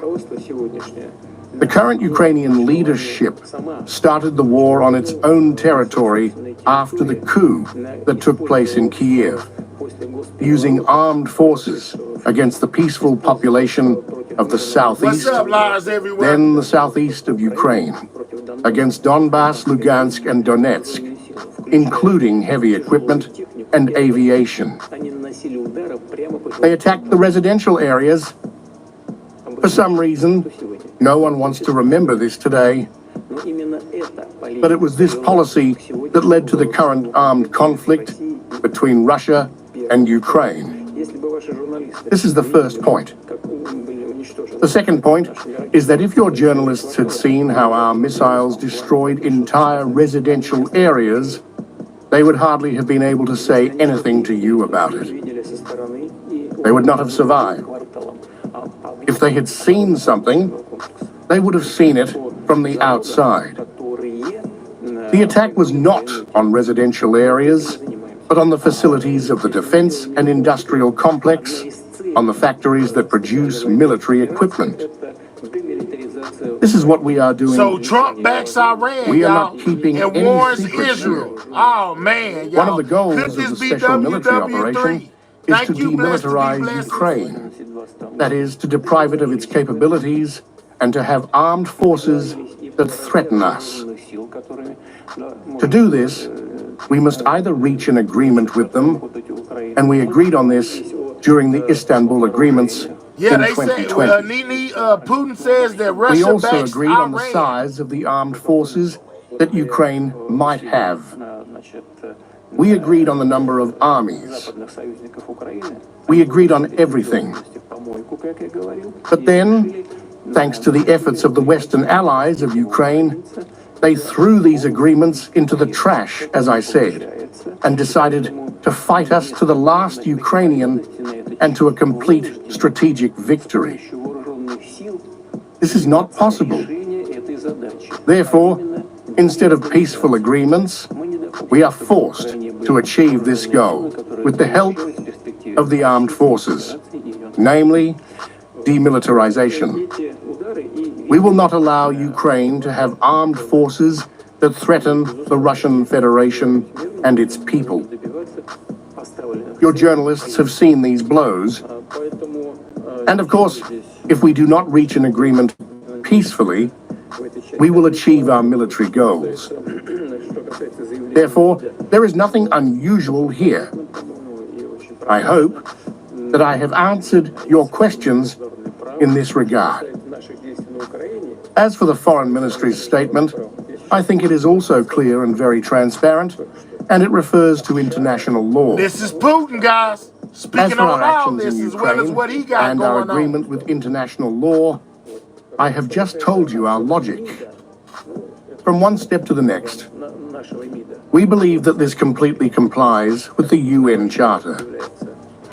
As for the Foreign Ministry's assessment, well, this is our Foreign Ministry. Well, you can see for yourself how objective it is in your opinion and what it has in mind. I did not notice anything in your mind. In this regard, I hope I have satisfied you and answered your question. As for possible meetings with Mr. Trump, well, it would certainly be highly useful. I agree with the President of the United States. It should, of course, be prepared and end with some positive results. The track is a good choice. We have spoken on the phone with President Trump several times. We have great respect for his intention to restore relations with Russia in many areas, including security and economic activity. Look, our import to the United States has decreased by 10 times, and by 4.5 times our import from the United States to Russia has decreased. The truth is that it was small. It was $27 billion, and now it has dropped by several dollars. But the truth is that over the past year, the volume of goods in circulation has increased with the United States. It has fallen with many European countries, but it has increased with the United States. Putin is back in Iran. Therefore, you know, I hope that Mr. Trump is not only a politician and not only a man whom the American people have entrusted with the fate of their country, he is also a businessman. And I see a big advantage in the fact that he thinks everything through. Since he has become a rich man, he probably thinks it is good. He thinks about what those or other steps will lead to in relation to Russia, how much it will cost taxpayers, how much it will cost the U.S. economy. And we see now the interest of the American business in building relations with Russia There are already contacts between our large companies that want to return to our place of work. All in all, this instills a certain restraint and optimism. And I hope that both the President of the United States and his immediate circle will see and hear this. And together with business representatives, decisions will be made aimed at restoring Russian-American relations. In addition, we have contacts with Mr. Rubio, the Secretary of State, and Mr. Lentz, the Vice President. In general, gradually, relations are being established, and conditions are being set for restoring relations. We hope that this trend will be maintained. We are ready for this. Today, the president was supposed to attend the meeting of the representatives of the Iranian news agency, but he could not come because of the war.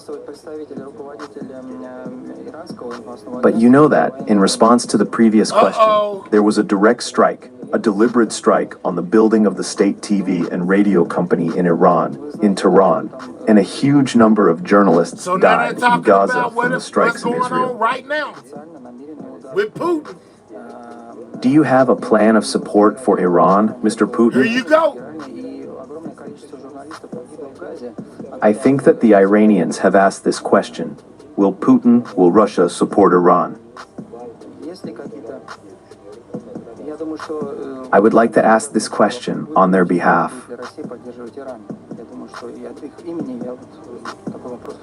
Look, your colleague has just spoken about the statement of the Russian Foreign Ministry on the events between Israel and Iran. Everything is laid out in our position. I have nothing to add. That is all. We are in contact with our Iranian partners on a permanent basis. We are in contact with our Iranian partners. Yeah, so that lets you know what his stance is right there. He called them his partners. We had this contact today, and I think we will have it tomorrow and the day after. We continue our relations. This is the first thing. And the second thing, I have already said this, is that our specialists work in Bushehr. There are 250 people, and the total number can reach 600. And we are not leaving.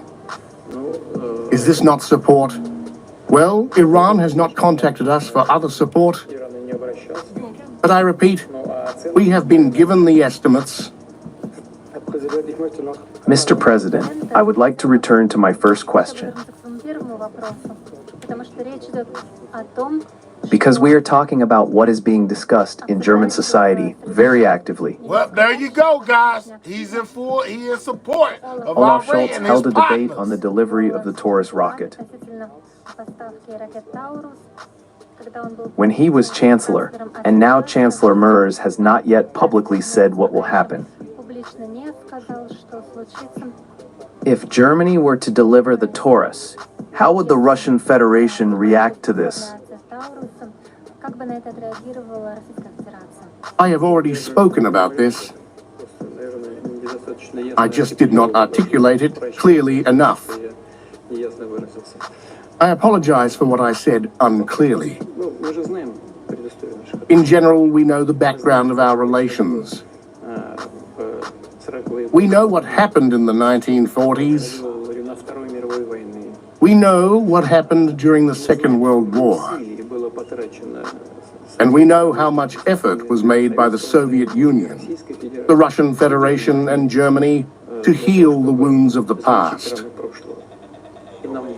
And we managed to do this in many ways. This is getting sticky, guys. This applies to East Germany, the German Democratic Republic, but it also applies to Western Germany, the Federal Republic. It is enough to remember what Willy Brandt and his party comrades did. Kohl also did a lot. The Soviet Union opposed the division of Germany. It was not the Soviet Union's initiative to divide Germany after the Second World War. We were against it. And in any case, No one doubts that in the 1990s, if you are in the building and can hear the sound of my voice, take time to subscribe to the channel. We are less than 60 subscribers away from 33K, guys. So if you're not subscribed, subscribe. This is Vladimir Putin basically saying that he backs Iran with what's going on with the US, guys. Wow. it was Russia, the Soviet Union and Russia, who played a decisive role in uniting Germany and breaking the wall. I hope no one in Germany has forgotten this. I would like to underline that our representative of the Russian parliament wrote this in his letter to his colleague, the Federal Republic. Russia has not taken a single step in the entire recent history, I would like to emphasize, which would contradict the interests of the German people and the Federal Republic of Germany. Well, the situation has changed now. I do not want to give estimates of the position of the Federal Republic, which occupies us as a result of the assessments that are given in many Western countries. All right? This is a question of political estimates. When we see German tanks in Ukraine, not even in Ukraine, but in Kursk, for example, there is no doubt that it is Russian. This is, of course, a different story. And what are Tauruses? Shout out to Raven for saying, go ahead and say you were right, Raven. No, I don't necessarily believe that you was right. I believe that Vladimir Putin and Trump are playing a game with the people, in my opinion, you know, about them. Man, they still cool as a fan. You know, I don't see Russia really just doing much to America, but they will most definitely probably provide ammunition, you know, tanks, things of that nature, military supplies to Iran to aid them, you know, basically maybe to battle against us, you know. But as far as him and Trump falling out, I don't see it. That's just my take. The leadership of the Federal Republic makes such a choice. All right, we will make use of it. I will not go into details now, but this will certainly cause serious damage to our relations. I say this very gently, but this will not have any impact on the course of hostilities, because the Russian armed forces have a strategic advantage in all areas, in all of them. No matter what anyone says, our troops advance along the entire line of combat contact every day, more or less, but they advance every day. And further advance, even if Tauruses are used, is inevitable. This means that we will destroy our relations with Russia, and there will be no result on the battlefield. In the end, this is the decision of the German leadership, if it has the mandate of the German people to do so. All right, they done went into a whole different thing, talking about what they have going on with Ukraine. You know, I was only interested in letting y'all hear him say that he basically is backing our run in this whole situation. All right, so we got the Israeli leader saying that man, that basically everything is everything when it comes to them getting Iran getting their get back on America. Let's continue. To the Pentagon there. We have now learned the operation named Midnight Hammer.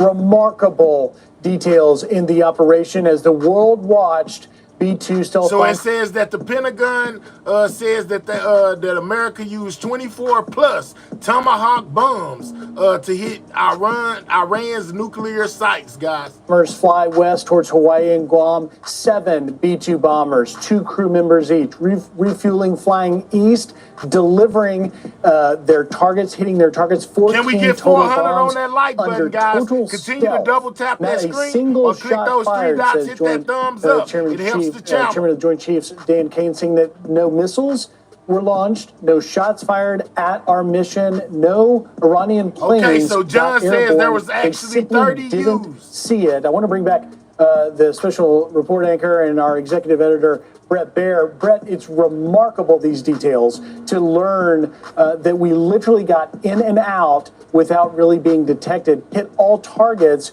It just strikes you at really the dominance we heard from Secretary Hegseth, the unmatched capability of the American military. But boy, you really got to see it here, and likely sending a message to those that would do us harm. They all explode. They do the same thing. Definitely. This is exactly what we were hoping for. Some details, as you mentioned, 7 B-2 bombers. This is the largest B-2 mission ever in the history of the U.S., dropping 14 of these massive ordnance penetrator bombs. Remember, those are 30,000 pounds each, the GBU-57. That's 420,000 pounds of ordnance just in the B-2 bombers dropping on those 3 nuclear sites. Then you add some 30-plus Tomahawk missiles from U.S. submarines. You've got 75 precision-guided bombs falling on these nuclear sites. Essentially, the message was, we're not at war with Iran. We're at war with Iran's nuclear program. And there is time for Iran to get back to the table, and the president seeks peace. But as we talked about before we came to this press conference, and Rachel, you mentioned the deception and the effort to really tighten down on operational security. You heard a little bit about that. Not only decoy planes going different places, also ghost planes on radars, as well as the B-2s going to the west, while others flew from Whiteman Air Force Base in Missouri. They are not saying exactly what the battle damage assessment is. Rightfully so. They're waiting for some more details on the ground. But that's really the big question. Where does Iran's nuclear program stand tonight or today? And this sounds like it is pretty devastated and decimated. Brett, do you have any sense as to how they quote-unquote complete a BDA, a battle damage assessment? Because, you know, at this point, I'm going to go out on a limb and say it's unlikely that the Iranians are going to welcome in inspectors to look at what's left. Yeah, the Israelis are on the ground. They're on the ground in significant numbers. We don't know exactly how, where, when, but they will provide some battle damage assessment from the ground, and then obviously our satellites and what we have in the air can give us decent pictures. I think the question about the nuclear material is what the chairman of the Joint Chiefs was asked, and said he's going to need more time. I was struck by, you know, this isn't about regime change. This is very precision. We talked about that going in. That was the message from the president last night, and it is one in which the Iranian leadership has to make a decision now. But if there is an attack on a U.S. facility, U.S. people, U.S. soldiers, U.S. bases, all bets are off. Brett, they were asked, Secretary Hegseth was asked if the administration is in direct contact with Iran. Of course, he said yes, public and private measures, but something he said they know exactly what steps they need to take for peace. He didn't say what those steps are. What do you think those steps are? Well, to give up enrichment has been one of the bars to start, and I think there's a long list that they've been talking about with the Europeans that has circulated around that the Iranians turned their back on in Geneva. They may turn their back the other way, go back to the table, considering what they just saw last night. But we'll see. The question really is the Iranian leadership and when we hear from them. So far, it's been a lot of bluster online, a lot of social media saying, you know, the response is yet to come. It is going to be devastating for Israel and the U.S. Clearly, we'll see. The response is yet to come, and it will be devastating for Israel and the U.S. Woo, pray for us, Jesus. And we mentioned the tentacles of terrorist cells that we really have to be careful of. Yeah, you know, Brett, I was really also struck by Pete Hegseth in particular, Secretary Hegseth, talking about the desire for peace, the desire to make sure that this does not go beyond these strikes, that Donald Trump, the president, wants them at the negotiating table to end this. That was very encouraging to somebody like me who's very concerned about this expanding into regime change. That felt good. On the other hand, there's a lot of tripwires here.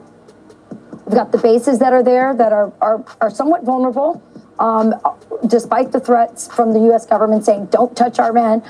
We also have the Houthis who have now torn up their ceasefire agreement, so there could be something that happens to our ships in the Red Sea.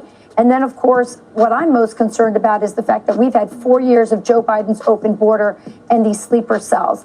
So talk to me about how President Trump, Homeland Security, Pete Hegseth, everybody involved is working to mitigate those very real threats, on the homeland included, to make sure this doesn't expand into a greater war. Because as you know, Brett, there's a lot of political implications here. By the way, we're not hearing much about the big, beautiful bill that was the #1 issue until Israel strike. But also the fact that, you know, this is not a left-right issue. There are a lot of people in the MAGA base who voted for Donald Trump because they wanted peace and really hope that this leads to peace. So I know I'm throwing a lot out there, but talk to me about the politics around this, considering all of those things. Yeah. Well, first of all, the threat of the terrorist reach of the Iranian regime, which has been doing it for... We are now 25 subscribers away from 33K, guys. If you're in the building and unsubscribed, subscribe to the channel. We're most definitely finding out about everything that took place last night, as well as how some people feel about it, like Putin. You know, Israel most definitely spoke on it as well. Most definitely double tap that screen if you haven't. That's how you hit the like button, or you could click those 3 dots, hit that thumbs up. Yeah, but most definitely subscribe to the channel, man. 25 more subscribers. Subscribe. We are most definitely on our way to 33K, man. Shout out to everybody in the building. For decades, through proxies, doing some very bad things.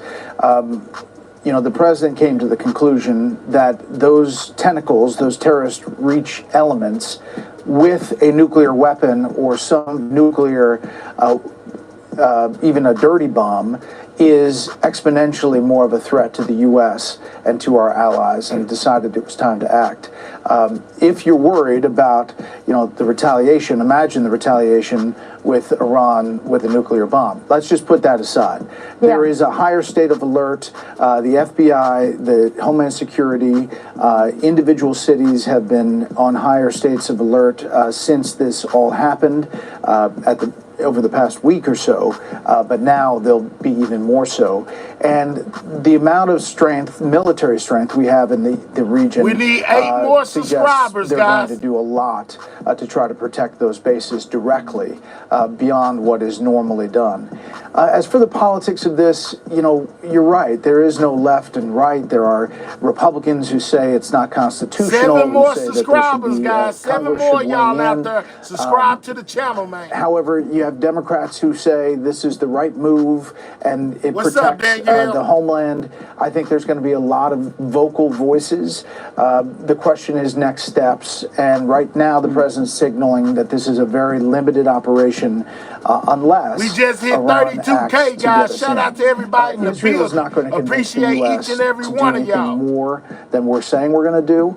And I think that boots on the ground are completely off the table. You know, Brett, we were just showing our viewers the photos that the White House put out from the Situation Room. And had I been in that Pentagon press briefing, I think my question would have been to Chairman Kane, what was behind, what's the story behind his Texas, looked like Texas hook'em horns in a downward position? He seemed to be like literally physically showing us some sort of operational explaining it. And, you know, I think we would pull that one up here and you'll see it in just a second. But what's interesting, Brett, is, you know, when you were talking about the proxies, Hezbollah hasn't fired a single shot. Hamas is on its back. The Houthis, very, very neutralized. Thank you, J-Boy. You wonder if they're taking in some of this and listening, perhaps particularly, there's the shot, that one right there. He's talking about an operation which has once again shown American dominance globally.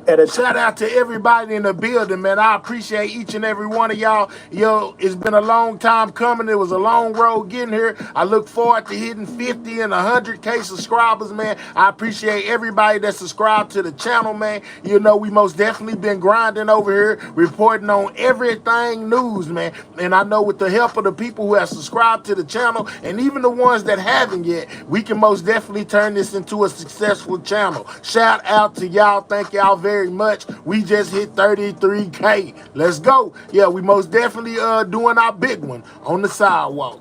Time when there wasn't the deterrence of the last administration. Now, obviously, American deterrence appears to be back. You've got to think the proxies are paying very close attention to this. Yeah, definitely. It looks to me like there's 2 bunker buster bombs coming out of 2 B-2s heading towards Fordo, but I'm just guessing there. Yeah. And by the way, as far as asking those questions in the briefing, it does bring me back to those days of being in that front row, and there are still some guys there that are there from the time that I was there. They're a little bit grayer, but they are very knowledgeable about the U.S. military as they ask those questions. I think, yeah, you have to watch not only the Iranian leadership, but what you hear from Hezbollah, which, by the way, so far has been very quiet since the pager walkie-talkie attack by Israel. Their leadership hasn't piped up at all. Thank you, Todd. Hamas, there are really not a lot of leaders. They're in hiding. And the Houthis in Yemen have really taken it on the chin. Their leadership just taken out, the Israelis took out a meeting just last week of the Houthi leadership. So we'll see. They're not impotent. They have a response, Iran does. And that's what the U.S. has to watch very closely. Brett, to build on Griff's question here, beyond the rebel groups, there was one line in there. Pete Hegseth said it exactly like this, showing the world that American deterrence is back. Griff alluded to that. I hear that, and I think beyond those rebel groups, to the question I asked you before we got into the press conference, to me that's sending a message to Russia, that's sending a message to North Korea, and just like firing missiles at Syria during dessert, this sends a message to Xi Jinping that we mean business, we are going to use our might to deter, and you better watch out and not do something stupid. Was that your takeaway? 100%. It reestablishes deterrence for the U.S., a president that is willing to pull the trigger despite political wins in his own party that perhaps are pushing him not to. He is willing to act on his... Somebody said, let's not forget that Iran had 500 million on Trump head, y'all. They put a hit on Trump that was worth 500 million. That shows y'all the disgust and the disliking that they have for Trump, Lord. Intelligence he gets, as well as his gut instinct in his mind to protect the United States. That is his definition of America first, and that sends a message. Soldier Part 1, you don't run nothing over here. I say whatever I want. You hush. You know, don't forget. You know, this is a mass deportation situation. We'll deport you right from over here trying to control this channel, sir. It's not just to Iran, but to Russia and to China as they encircle Taiwan. It sends a message that the U.S. Is willing to act with the best and biggest military in the world. Do we want to get engaged around the world? No. Can we afford to be in 2 wars at the same time? No. But action and reaction to things that are happening, clearly that was a signal around the world. Brett, do we have a clear understanding of whose intel this was based on? Is it Israeli intel, American intel? I know that a lot of Americans are, they trust Donald Trump, President Trump. They absolutely trust Pete Hegseth. But the intel apparatus that was in place before is still there. And this is the intel apparatus that, told us that there was Russia collusion and there was, weapons of mass destruction. And so how can we as Americans know that we're getting the best intel and that it's not biased? I totally agree with you asking those questions. And ahead of the Iraq War, we asked a lot of questions, and there were 17 international intelligence agencies that told us that Saddam Hussein had weapons of mass destruction. It wasn't the case. So there are real questions. At the end of that briefing, you heard that reference to Director of National Intelligence Tulsi Gabbard's testimony on Capitol Hill in March, in which she said they are moving forward with their nuclear as far as their material. However, the decision has not been made to move forward with a bomb. I've been hearing this a bunch, man. People saying this is biblical. Could this be? Most definitely that. They said last time the world ended basically by water, and this time it could be fire. So could it be the nuclear fire that they were referring to when you talk about biblical stuff, dog? Yeah, I see you down there. between March and this action today, the president said he's convinced that he's seen intelligence that suggests that they were moving forward and getting closer. LG say the Bible is just a book. That is what we the ain't Israeli getting into Prime Minister religion, I'm just says. saying. And now Tulsi Gabbard and others have linked up saying that it was moving forward to the point where it was a threat. You have to trust it until we see it, but that is what they are saying publicly and answering that question. Well, you know, just adding to Rachel's question, which is really such an important question about that, it does appear, unlike Iraq you referenced, that the intelligence this time is at least much clearer insofar as we had this May 31 report out of the IAEA, which is the UN's nuclear watchdog, for the first time breaking in 20 years, saying that Iran was in breach of nuclear non-proliferation treaty, enriching uranium up to 60%. They say this, Brett, they say, quote, the fact that Iran is the only non-nuclear weapon state in the world that is producing and accumulating uranium enriched to 60% remains a matter of serious concern. That's coming at the end of May, and it does track, obviously, we would assume, with our intelligence. Exactly. And so what IAEA essentially was saying was they are enriching past the point of the civilian program. They are enriching uranium. They have the material, but they have not made the decision to move forward with a bomb. So the Iranians are saying we're not going to make a bomb, yet we're stockpiling this weapons-grade material. And tomorrow they could turn and say, we want to make a bomb. That was the imminent threat. And the IAEA was public on that. I think there was more intelligence that suggested other things were happening as far as moving components around Iran. Well, Brett, thank you for joining us this morning. Thanks for hanging with us during the press briefing. All right, in case you thought that was it, just wait. We got more. Hold on, let me pull it up. You know what I'm saying? It's most definitely more reactions going on to all of this. Man, this is crazy. I never thought I'd see the day, but it's most definitely happening. And it's most definitely crazy. Supplier of drones that Vladimir Putin is using to fight in Ukraine.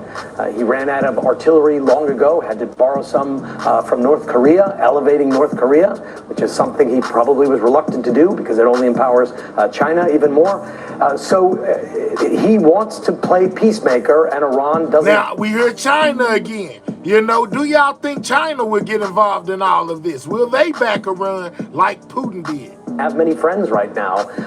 The only countries that have come out somewhat in support of Iran, and not even a full-throated support, have been China and Russia, because they both have benefits from their relationship with Iran. Russia getting those drones, and China getting a lot of very cheap oil.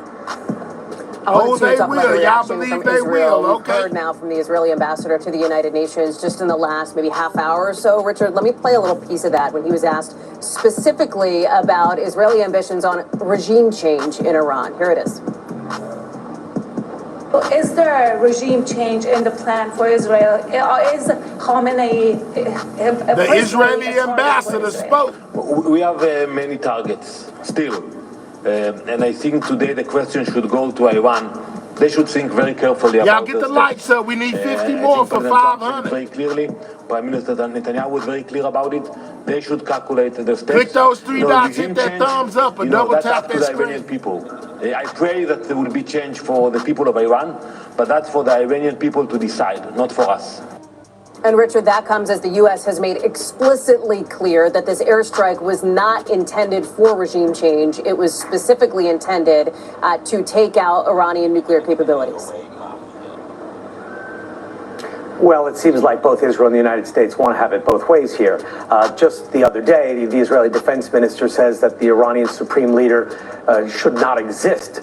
And President Trump has talked about openly whether he would be assassinated or not. And President Trump saying that he stopped the Israelis from doing it, which means that assassination is in the cards. They've talked about it. It's one of the options they're discussing. And even that. Remember, I told y'all about, when they tried to take Trump out while he was on his campaign trail, talking about Iran. Iran and Trump most definitely got a thing for each other, and it's not a good one. Israeli official right there was saying Iran should think carefully. He didn't rule out a decapitation type of attack against Iran. So that kind of regime change from afar certainly seems to be in the cards when you listen to what these Israelis are saying. But unlike in Iraq, there are not 100,000 American troops marching on their way to Tehran right now with the idea of bringing in their own government and overseeing a transitional authority with American troops interacting with the people they don't quite understand. Yeah, we know Trump said no battle, but how can he basically say that, Jason? You know, when he went over there and basically attacked them people. You don't think that they want to retaliate after he went over there and attacked them? You can't say, you can't just walk up and punch somebody in the face and then say, I don't want to fight. Oh, I don't want to fight, but I just punched you in the face. No, that's not how that works. They most definitely gonna want to fight back. Scenario is not repeating itself, but regime change by airstrike, it certainly seems a possibility that Israel is considering. Richard Engel, live for us there in Tel Aviv. Richard, thank you. I want to bring you back to that United Nations Security Council meeting where the Director General of the International Atomic Energy Agency was speaking virtually. Let's listen in. IAEA inspectors. All right, we got more going on, man. Everybody's reacting. Go back. This is live, guys. Iran's nuclear sites and account for the stockpiles of uranium, including most importantly. Look at Iran. Iran, this is one of the 400. Iranian top officials right here. And he's not liking any of this, guys. This is live. I'm gonna most definitely let it continue to play. But I just wanted to tell y'all, man, make sure y'all hit that like button, man. Double tap that screen, hit that like button. We almost to 500 on the like. Can be done, Iran's safeguards obligations with the agency. This is possible. Madam President, based on the information available to the IAEA, let me update you on what has occurred at Iran's nuclear sites since I last addressed this council 3 days ago. 25 more likes, guys. What's up, Beef Sector Podcast? At the Fordo site, Iran's main location for enriching uranium at 60%, indicating the use by the United States of America of ground-penetrating munitions. This is consistent with statements from the United States. At this time, no one, including the IAEA, is in a position to assess we got the world leaders together. Damage at Fordo. At the Isfahan nuclear site, additional buildings were hit overnight, with the U.S. confirming their use of cruise missiles. Talking about what we did. Include some related to uranium conversion process. Also, at this site, entrances to tunnels used for the storage of enriched material appear to have been hit. At the Natanz enrichment site, the fuel enrichment plant has been hit again, with the U.S. confirming that it used ground-penetrating munitions. Iran has informed the IAEA there has been no increase. Yeah, I know it's not we, but we might as well be, because they said they ain't spraying us levels at the 3 sites. The situation at all other sites in Iran remains as I described them to you 3 days ago. We continue to monitor the situation and encourage the Iranian regulator to maintain its indispensable contact with the IAEA's incident. Let's go, James. Shout out to you, my guy. Madam President, the IAEA has consistently underlined, as stated in General Conference resolutions, that armed attacks on nuclear facilities should never take place and could result in radioactive releases. 10 more likes, guys. 10 more likes from 500. Click those three dots, hit that thumbs up, y'all. Help us get to 300 on that like button. 500. Which has been attacked. I therefore, again, call on maximum restraint. Military escalation threatens lives and delays a diplomatic solution for the long-term assurance that Iran does not acquire a nuclear weapon. It also... And this is live, guys. This is live. They're speaking on this right now. As I stated 3 days ago and before, I am ready to travel immediately and to engage with all relevant parties to help ensure the protection of nuclear facilities and the continued peaceful uses of nuclear technology in accordance with the agency's mandate. With your support,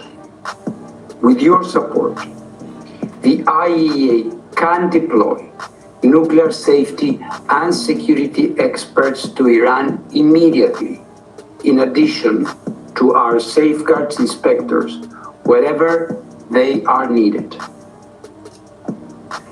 Madam President, there is arguably no more important and universally supported endeavor than ensuring that we use the enormous power of the atom. You need 2 more people to double tap that screen, guys, or click those 3 dots, hit that thumbs up.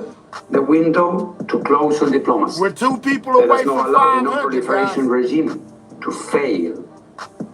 Irrespective of individual positions and views, one thing is certain, and this is the simple truth: we will not be safer if there are more nuclear weapons in more states around the world. The IAEA shout out to everybody that hit that like button to bring this military confrontation to an end. Thank you very much. I thank Mr. Grossi for his briefing.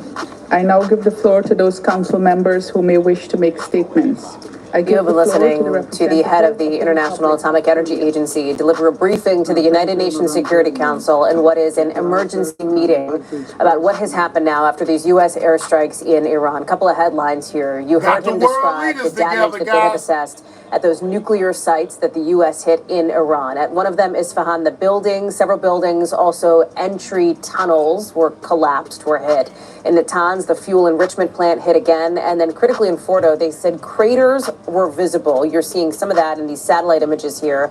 But importantly, added that nobody is in the position to assess the underground damage at this critical nuclear facility site in Iran. Remember, Fordo, deep underground, essentially, it's built underneath a mountain, essentially.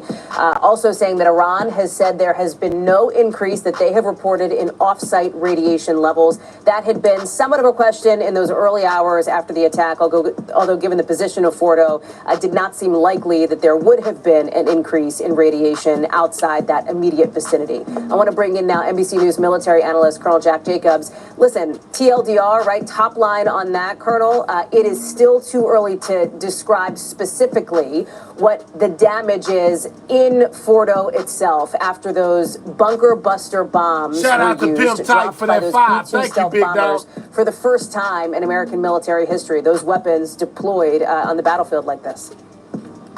Yeah, we don't know how deeply they penetrated, but we used many more than one GBU-57 we used 30 on that site, one making room for the next.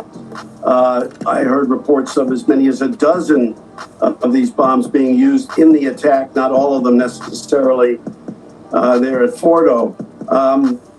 There's no doubt about the fact that the access to the underground area has been very badly denigrated, probably destroyed. But it doesn't seem yet that we have any confirmation that the bombs went deep enough to destroy the underground galleries where the fissile material is held.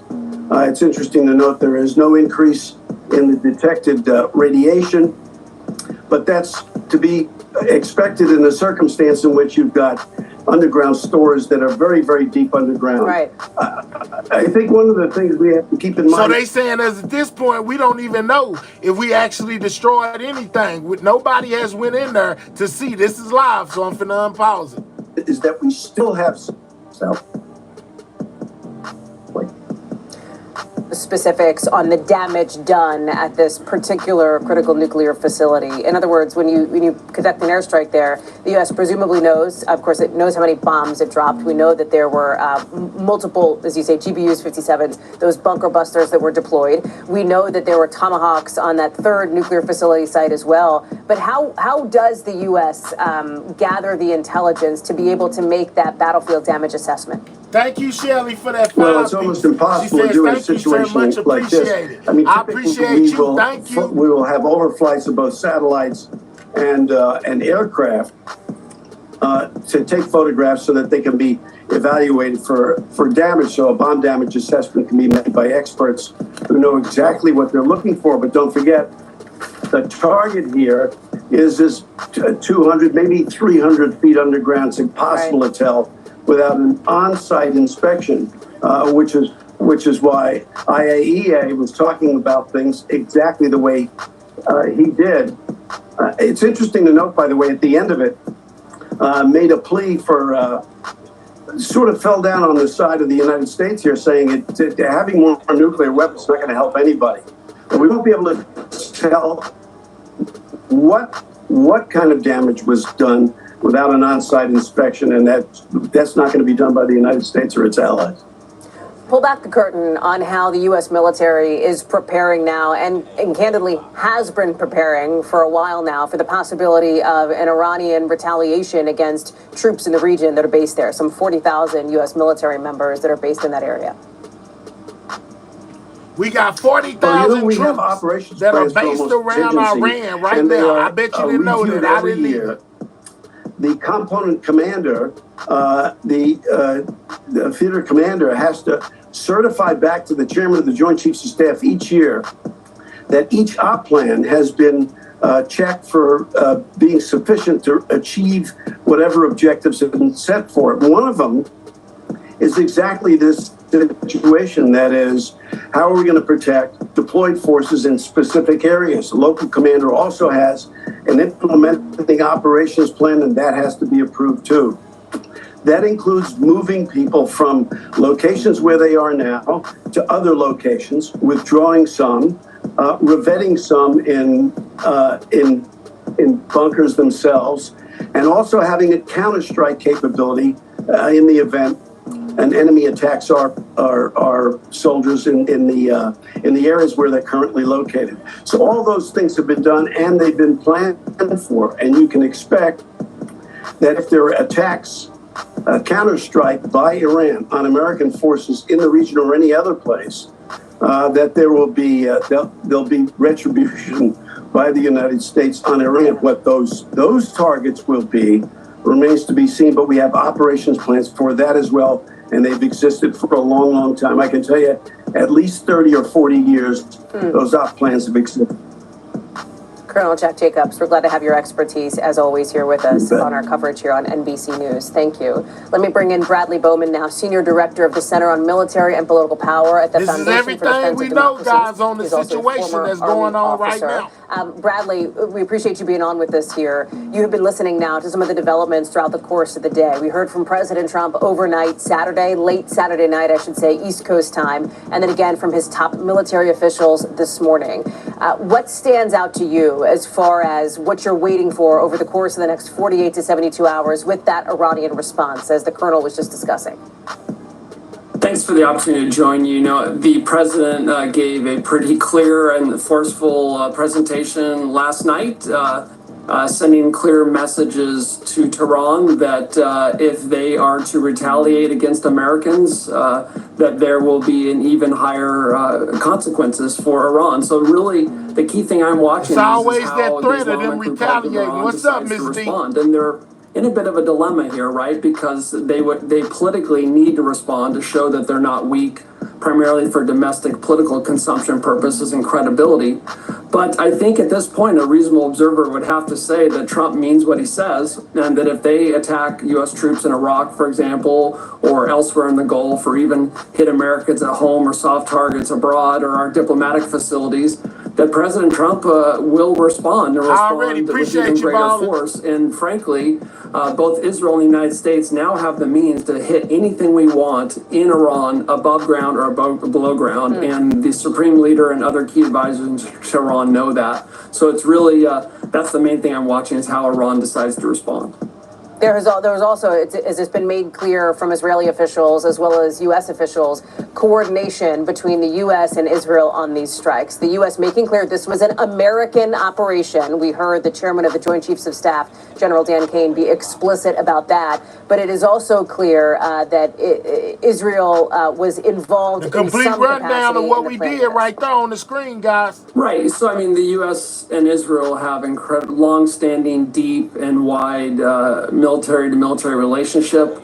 It is not surprising at all that they would be coordinating to some degree. This operation was led by U.S. Central Command, but as the chairman of the Joint Chiefs of Staff emphasized today, it was also supported by U.S. Strategic Command, Transportation Command, Cyber Command, Space Command, European Command, and so forth. This was an incredible, whatever one thinks of the decision and the politics around it. As a former, Army officer who taught at West Point, I would say this was an incredibly impressive, difficult military operation, and that American service members deserve great credit. And frankly, I agree with the administration saying that there is no other military in the world that could have pulled this off when you consider the number of bombers, fighters, intelligence, surveillance, reconnaissance aircraft involved, munitions launched, and frankly, the effectiveness of it. I agree that we don't know for sure how effective the strikes were at Fordo. We don't know. And that's one of the key open questions, as well as to what those trucks that pulled up to Fordo drove away with. What did that include? Potentially enriched uranium. So there are several questions that need to be answered in the coming days, but the big variable to watch is how Iran responds, and and then how the Trump responds to that, the Trump administration responds to that. Bradley Bowman, thank you for being with us with our continuing coverage here. We could potentially have U.S. troops past 3:30 on the East Coast, 12:30 out west. If they choose to retaliate against us. From the fallout What's up, of those amazingly U.S. beautiful? airstrikes in Iran after the bombing of three specifically Iranian nuclear sites by the United States. Right now, you've got the military bracing for whatever retaliation may come from Iran, with senior White House and military officials saying they're particularly concerned about the next 48 to 72 hours. It's not clear if a response from Iran would target Americans overseas, here at home, or both, although Iran has suggested that they would go after, potentially, military troops that are stationed in the region, American service members who are positioned in that area. The Trump administration, including the president, in just the last 90 minutes or so, again warning Iran not to retaliate. The Secretary of State, Marco Rubio, today saying that if Iran did, it would be the worst mistake they ever made. But this morning, the Iranian foreign minister, who has just landed in Moscow to talk with his Russian counterparts, is blaming the United States, saying they watched that a little bit earlier, same thing. The world this is must not Iran. forget that it was the United States which, in the midst of a process to forge a diplomatic outcome, betrayed diplomacy by supporting the genocidal Israeli regime's launch of an illegal war of aggression on the Iranian nation. Iran reserves all options to defend all options, guys. Nothing's off the table. And people. Thank you. I want to bring in now our senior White House correspondent, Gabe Gutierrez, who is standing by now outside the White House for us. One of the things, Gabe, that we heard from President Trump late Saturday was that he believes that the nuclear capabilities of Iran, these nuclear facilities, have been obliterated. We have also just heard in the last 35 minutes or so from the head of the International Atomic Energy Agency saying that at this specific site, Fordo, one of the most critical sites, the most critical site in Iran, built deep underground, they have not been able to make any kind of assessment, because they haven't had, obviously, personnel there, as to how much damage these massive bunker buster bombs actually did. That is going to be a critical part of the process moving forward for the United States and its intelligence agencies, right? Certainly, Hallie. And look, over the last several hours, we've heard from administration officials who have been saying that Iran's nuclear capability has been, quote, severely damaged. Of course, that's different than, as you point out, what President Trump had said last night, totally obliterated. Vice President Vance was asked about the discrepancy in those two determinations, and he, in his words, thought that he did not see much of a difference. But the truth is that will be a significant difference that will have to come out in the battle assessment in the coming days. Now, Hallie, just this hour, we have been watching this United Nations Security Council emergency meeting with Secretary General saying that diplomacy must prevail. And it is an open question, though. You just heard from Iranian officials there where this goes from here. The Trump administration, of course, waiting to see if Iran will retaliate and whether it will retaliate, not potentially against just U.S. forces in the region, but potentially even here in the United States. That's something that Homeland Security officials are watching very closely. And just within the last few hours, the Department of Homeland Security issuing this new bulletin warning of a heightened threat environment in the U.S., warning of low-level cyber attacks potentially coming from Iran and the potential for violent extremists to take advantage of the situation if Iranian leaders call for action as well. So yeah, they're that most is something definitely that the White getting House to it. is They ain't watching playing very closely, but they continue to tout what they see as an incredible military success, and they argue that this was something that President Trump promised during the campaign, even though critics say that he promised his voters that he would not get the U.S. entangled in any military conflicts. However, White House officials say that this was necessary to do to prevent Iran from getting a nuclear weapon, something that President Trump has said for decades, they argue, and that this is part of his foreign policy of achieving peace through strength, Hallie. It is, in some ways, Gabe, this idea that, you know, two things can be true, if you will, which is the argument that the White House is making, which is that, yes, President Trump, and we know he has promised for years that he would be America first, that he would be the peacemaker, that he would not involve the U.S. in foreign entanglements. He has been very clear on that. He has also, obviously, as you point out, been clear about pledging to prevent Iran from becoming a nuclear power, Gabe. Yes, that's right. And this is sort of a rubber meets the road moment. Sometimes those two points might be in direct conflict. And we may have seen this here, where the administration felt that in order to get or to prevent Iran from getting a nuclear weapon, they did have to take some sort of military action. However, we keep hearing from administration officials this idea that this operation was very focused, very targeted, just looking at these nuclear capabilities and not signing up U.S. ground troops to go into Iran. But of course, the open question now is what happens next. Does Iran retaliate? Certainly Democrats this is what we did, guys. That they do not want the U.S. entangled in any foreign war, and even a few Republicans, although not many publicly, one specifically, though, that we have seen get some pushback from the President of the United States is Thomas Massey, the congressman from Kentucky, who's been very vocal when it comes to opposing any U.S. military intervention abroad. President Trump, though, just in the last few hours, posting on social media, slamming Massey, saying he's not really part of MAGA, calling him a grandstander, and even promising to campaign against him in a Republican primaries. However, just a short time ago, Massey responding again on social media to the president's comments, saying that he went on television and gave an interview today to make the case that he does not want the U.S. involved in any war, Howard. Gabe Gutierrez, live. I don't want us involved either. I ain't gonna lie. Teeing us up nicely for Julie Sirkin, our correspondent, who was on Capitol Hill. And Julie, we just talked about, of course, Congressman Massey, President Trump, this conflict that has erupted now into public view between the two of them, that the congressman is now fundraising off of.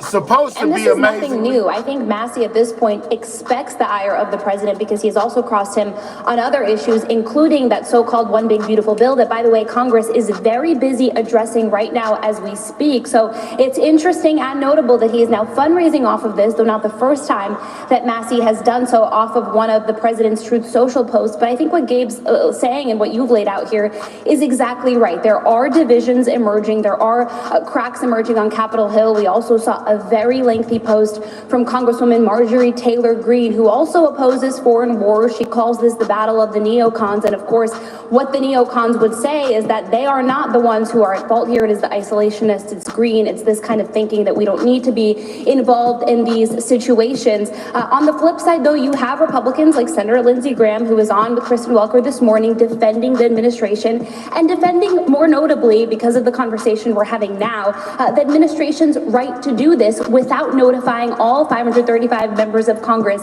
as Graham had put it. They, of course, have intelligence that even the most senior senators have yet to see. I heard from some rank and file Republicans last week who are already concerned about the initial Israeli strikes against Iran, concerned that the U.S. would escalate. But so far, Hallie, they are standing behind the president, and that is crucial because Republicans do control the House and the Senate up here. Despite that, you are hearing a lot of noise from Democrats. You had Congresswoman Ocasio-Cortez calling for the president to be impeached. It is not clear that he has violated anything right now. It is not unconstitutional at this point, but you're going to have briefings this week so that the administration can explain itself to Congress. Congresswoman Ocasio-Cortez got some attention for that social media post in which she talked about the prospect of impeachment. Of course, a president who has been previously twice impeached, not convicted or removed from office. There seems to be little appetite among Democrats, at least at this point, to get on board with that call from the Congresswoman. Fair to say? That is extremely fair to say, especially because Democratic leaders have been pretty careful and tepid in their responses, very differently from even lower-ranking Democratic officials who are, of course, frustrated by this. You have dueling resolutions in the House and Senate, of course, one from Massey and Democrat Ro Khanna, but also one in the Senate from Senator Tim Kaine. So far, though, you can maybe expect Rand Paul to sign on to that from the Republican side. Probably not going to go much beyond him, but we're still, of course, in the early days of this. That war powers resolution in the Senate could get a vote as soon as Friday of this coming week, Hallie, and it only requires a simple majority to pass. But again, these are nothing more than messaging tactics, slaps on the wrist, perhaps, as Congress and the executive branch is engaged in this perpetual debate over who has the power to not only declare war, but go on the offense with military strikes, potentially put boots on the ground. At this point, the administration saying that is not in the cards. But again, we are in the very early stages of this. The administration is going to need approval if they wish to go beyond that, if they wish to put troops on the ground in the region. So far, no indication that is happening, but Congress does have a lot of questions they need answered still. Julie Sirkin, live for us on Capitol Hill. Jules, thank you. Let me now bring in our chief foreign affairs correspondent, Andrea Mitchell. And Andrea, you just spoke on Friday to the Iranian foreign minister. So y'all heard them say that they are calling, some people are calling for Trump to be impeached. I want to play a little bit of that because it is relevant now after these strikes. Here it is. If the United States were to attack Fordo or other locations inside Iran, this is their official statement, guys. Against U.S. targets and U.S. forces in the region or elsewhere. Well, when there is a war, both sides attack each other. That's quite understandable. He said both sides attack each other. They will retaliate. Legitimate right of every country. What we are doing right now is only exercising our right of self-defense. The act of aggression is coming from the Israeli side. They started this aggression, and we are only defending ourselves. If the U.S. join Israel in these attacks, we will do the same. We actually retaliate as a form Pray of for us, guys. So again, Andrew, that interview Friday as the foreign minister cast any retaliation as self-defense, even as you now have the Trump administration very strongly suggesting that Iran should do nothing, essentially, that doing anything could risk an even more intense strike against the country. I think one of the concerns now is that this could become an escalatory ladder very, very quickly. Iran has been attacked so forcibly. First, of course, the Israeli attack and their response, their very forceful response, as we know, against Israel. But now this U.S. response, which they had anticipated but were clearly hoping would not take place, this has been so powerful. When we talk about 14 bunker buster bombs and Fordo, Natanz, Isfahan, it's very, clear that a lot of their enriched uranium, especially the uranium that's been enriched to such high levels, 60%, which is clearly not for civilian use, and they've never explained what possible use they could have for enriching to such a high level of close to weapons grade uranium fuel. But that a lot of this has probably been moved out of Bordeaux. That's what they signaled. That's what the IAEA certainly has indicated. And so probably there is a lot of enriched uranium, almost weapons grade, in tunnels that have not yet been attacked. We don't know what the bomb grade assessment, damage assessment is yet. It's possible that there are Israelis covertly on the ground. Netanyahu in April had certainly indicated to the president, we understand, that they did have teams that were available to go in, that were ready to go in, if not already in, on the ground, that they, at that point, wanted an American air cover operation, and the president refused in April, and in fact shocked Netanyahu by saying that there should be direct talks with Iran, which is something that he did not want. But as it has all progressed, and as J.D. Vance suggested today on Meet the Press, he said that the president saw a window that the Iranians, they felt by May, were, just dragging this all out, were not giving in to any of the demands from the U.S., that they were insisting that they be able to still enrich uranium in their own soil. And the offer from the U.S., from Steve Witkoff, representing the president, had been to offsite that to a consortium of other countries to provide enriched uranium to them for civilian use, which would be at a much lower grade, which would be 3.7% to 5%, which is what is used for civilian use, for nuclear power, for medical research, for their medical reactor. So since they did not agree to that, that's when the president decided that, according to J.D. Vance, there was a 6-month window before Iran would possibly rebuild their air defenses, which had been so well destroyed by Israel even before these strikes that in the last year had been really damaged seriously by Israel. And that during that window, this was the window when the U.S. had to strike and could do it with the B-2s, and obviously, brilliantly executed, Hallie, according to all of the testimony today, all of the reporting today, according to the Joint Chiefs Chair. All right, she about to put me to sleep. I ain't trying to go to sleep. All right, so let's do this. All right, so they got the this conference going on about what we did, and everybody's discussing what's going on, right? Let's teleport over here to the next destination. Let's see what's taking place in this conference. Continue to get those likes up, guys. We almost to 600. If you don't know how to hit the like button, double tap that screen or click those 3 dots. Hit that thumbs up. Most definitely subscribe to the channel if you are new. Let's teleport to this emergency press conference that they are having. Let's go.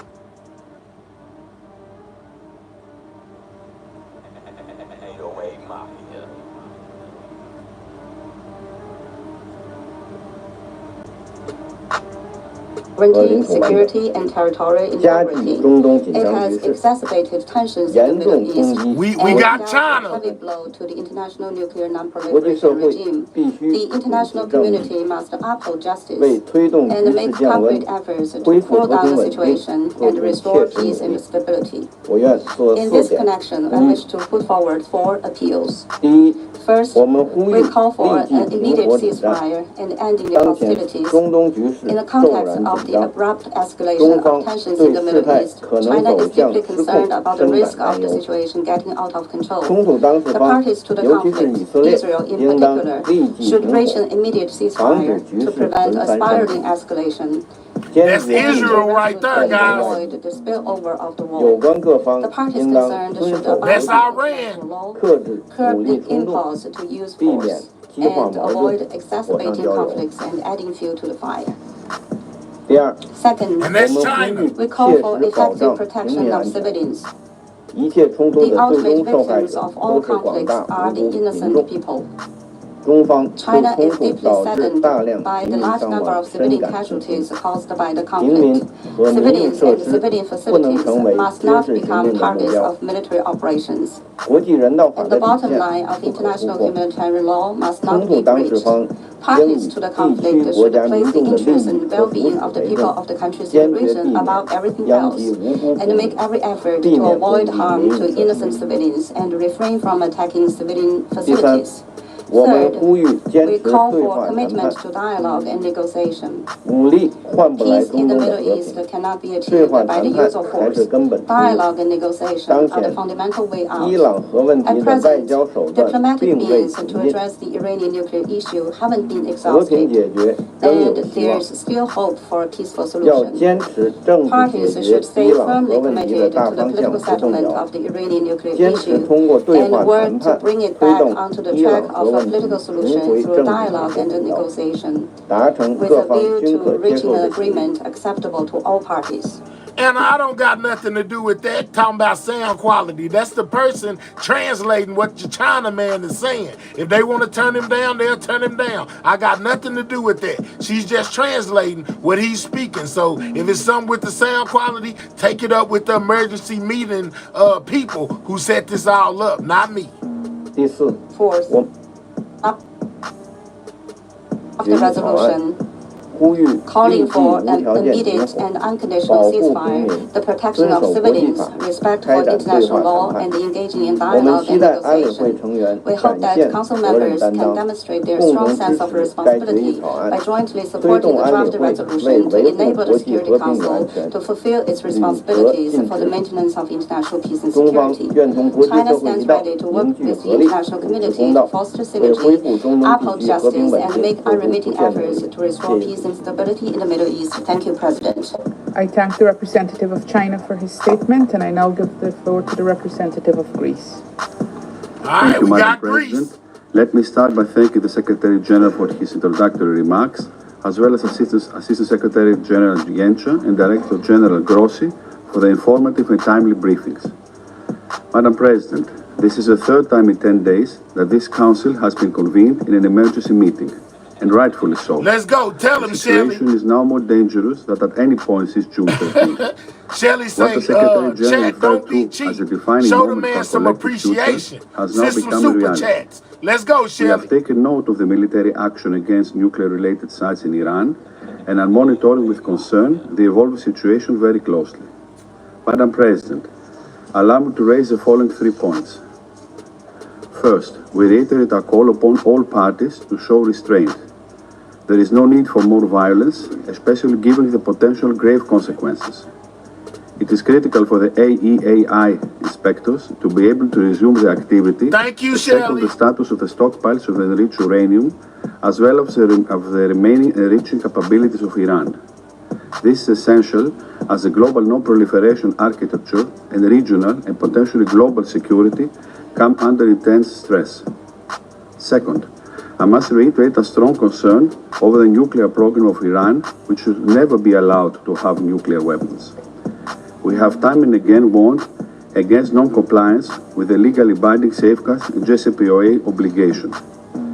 Against this background, Israel has the right to protect itself and live in peace and security with its neighbors. We can argue in this chamber, and so many times we have done, on whether Iran's nuclear program was exclusively peaceful or not. However, whatever the case may be, such high levels of enriched uranium Alicia, go eat all the 40, drink all the 40s and eat all the chicken you want to while you being funny down there. Let's deport Alicia right up out of her. You know, she making all kind of racist jokes. We're not racist over here with your good hating self. Get Alicia out the chat. Of DG Grossi's remarks that as of this time, we do not expect that there will be any health consequences for people or the environment outside the targeted site. While you eating that chicken, Alicia, don't forget to choke on the bone. In closing, allow me to highlight, in no uncertain terms, the value of the escalation as a first step towards sustainable peace. The international community and countries' influence must step in and offer a diplomatic way out, which must include the necessary security assurances. Involved parties need to act in full compliance with the UN Charter, international law, and international humanitarian law. Echoing the ancient virtue of sophrosyne, self-restraint, we urge all parties to exercise the utmost moderation and engage in dialogue and diplomacy. I thank you. I thank the representative of Greece for his statement, and I give the floor now to the representative of Denmark.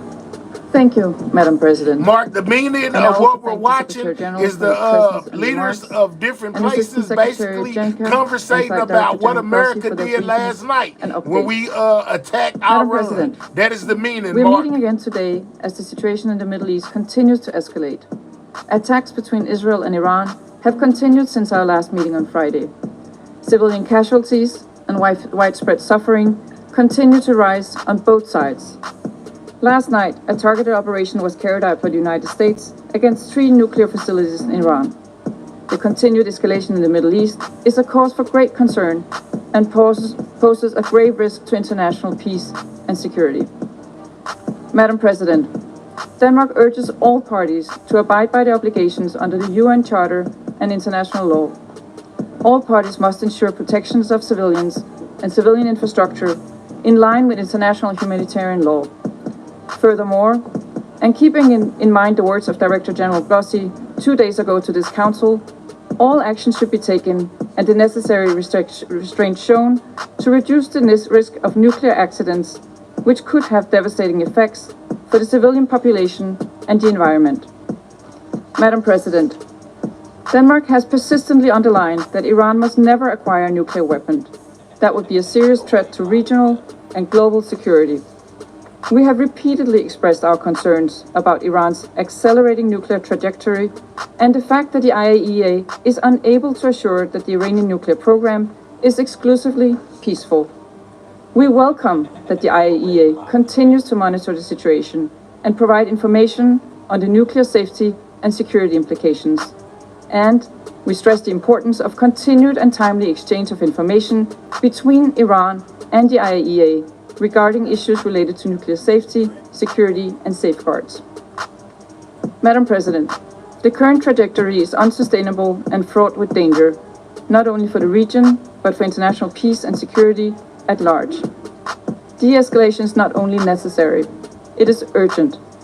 We call on all actors to step back from the brink to prevent further escalation in the Middle East. We urge Iran to engage in negotiations and not to take any further action that could destabilize the region. At this critical moment, it is important that all parties refrain from steps that could lead to serious regional and global consequences. We further stress the need to protect maritime security and international trade routes, including via the Strait of Hormuz. Madam President, in closing, now is the time to return to negotiations in order to reach a diplomatic solution. We call on all parties to exercise the utmost restraint and to engage in a diplomatic negotiated solution, which is the only viable path towards lasting peace in the region and beyond. Denmark stands ready. So everybody is pretty much urging Iran to negotiate and peace talks. They don't want it to go any farther, guys. That's what I'm hearing so far. Madam President, we're grateful to the Presidency of Guyana for swiftly convening today's meeting of the Security Council linked to the acutely dangerous development we've seen in the Middle East, developments which have been further exacerbated by the overnight US strikes on Iranian sites. We'd like to thank the UNSG for his keynote address, as well as to ASG Yencha and DG Grossi for their briefings. Russia condemns in most decisive terms the irresponsible, dangerous, and provocative actions committed by the USA. Oh man, Russia condemns us, guys. Russia don't like it. The United Nations. As we know, in the early hours on the 22nd of June, the U.S. Air Force, in full cooperation and coordination with the Israeli Air Force, an Air Force which for over a week, in violation of the basic principles of international law, has been conducting massive strikes on Iranian infrastructure and sites, they together launched an unprovoked missile and bomb attack on 3 nuclear sites in Iran, sites under IAEA safeguards, Fordo, Natanz, and Isfahan. In so doing, Washington yet again demonstrated its complete contempt for the position of the international community. Russia says they condemns America's actions, guys. Interests of its Israeli allies. It's prepared not only to turn a blind eye to the killings of tens of thousands of Palestinian women, children, and older persons, but also to gamble with the safety and well-being of humanity as a whole. Through their actions, the US has opened a Pandora's box. No one knows what new catastrophes and suffering it will bring. In the last 10 days, we heard 3 briefings from the Pretty P, no, Trump is not He there. cautioned that strikes on Iranian nuclear infrastructure could have absolutely unpredictable We need 20 more likes, guys. We'll be at 600. Double tap that screen or click the 3 dots and hit that thumbs not up. only in Iran, but also in the region and the world. Yet Washington is completely unconcerned. It's unconcerned by either the radiological consequences nor the threat to the lives and health of a huge number of people, civilians, including women and children, in the region and beyond. Washington, much like West Jerusalem, sees itself as the highest judge in the land, vested with the right to mete out justice as it sees fit. Thus, the U.S. has confirmed that in order to safeguard their global hegemony, it's prepared to commit any crimes, any violations of international law. Let me remind you that no one gave the U.S. the authority to act in such a way. Man, they are mad, guys. They are mad about what we did. Colleagues, our mediation services, so as to find a peaceful, mutually agreeable solution surrounding the Iranian nuclear program. Yet our U.S. colleagues are clearly not interested in diplomacy today. Shout out to everybody that hit that like button. Thank you.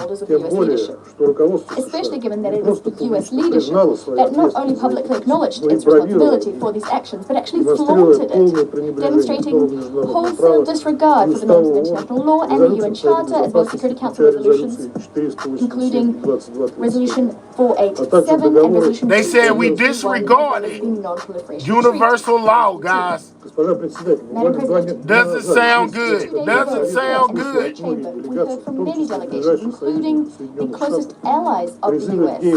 They called for de-escalation and for the settlement of differences around the negotiating table. Yet our U.S. colleagues yet again ignored this position, the position of the entire international community, following Israel's lead. Instead of checking Israel, instead of forcing it to halt this violent escalation, today we once again will be hearing from the U.S. representative. We'll be hearing cynical statements about readiness to return to the negotiations. Collins say he believes Trump may have jumped the gun. Strikes using heavy payload bombs on Iran. Clearly, James say forget Russia. To hypothetically subsequently portray Tehran as the party that spoiled the negotiations process, the party that supposedly undermining stability in the Middle East. Yet we believe that none of our sensible colleagues in the international community will believe our U.S. colleagues anymore, much like they won't believe their attempts to convince the Security Council that Iran was trying to acquire nuclear weapons. Let me remind you that back in March, high-ranking U.S. intelligence officials yeah, KCL, that's what they said. About Tehran's attempts to expect cyber attacks. I imagine that many are getting a nagging sense of deja vu today. Let me remind you that back in 2003, in this very chamber, the U.S. Secretary of State Colin Powell waved around a test tube, justifying Washington's plans to invade the territory of another sovereign state, only to having waged decades of chaos onto its people to not find any WMDs there. Today's situation is no different in substance to the one we saw in 2003. Again, we're being asked to believe U.S. fairy tales to once again inflict suffering on millions of people in the Middle East. This cements our conviction that history has taught our U.S. colleagues nothing. We regret that today some of you in this group didn't and cannot muster up the courage to call a spade and to condemn Washington's actions. And it's very strange to be participating in this theatre of the absurd, this cynical theatre. We had the representative of the UK calling on Iran to exercise restraint, a country which was subjected to an unprovoked attack, which was bombed, it had its nuclear sites bombed, as if it were Iran, not Israel, and the US that was escalating the situation. Man, y'all. They're calling on Iran. Go to the United States. This is something other council members are doing. We've seen a lot of hypocrisy in this room, but this takes the biscuit. This is a surprising example of hypocrisy on the part of those who, over the last few days, has been whipping up tensions.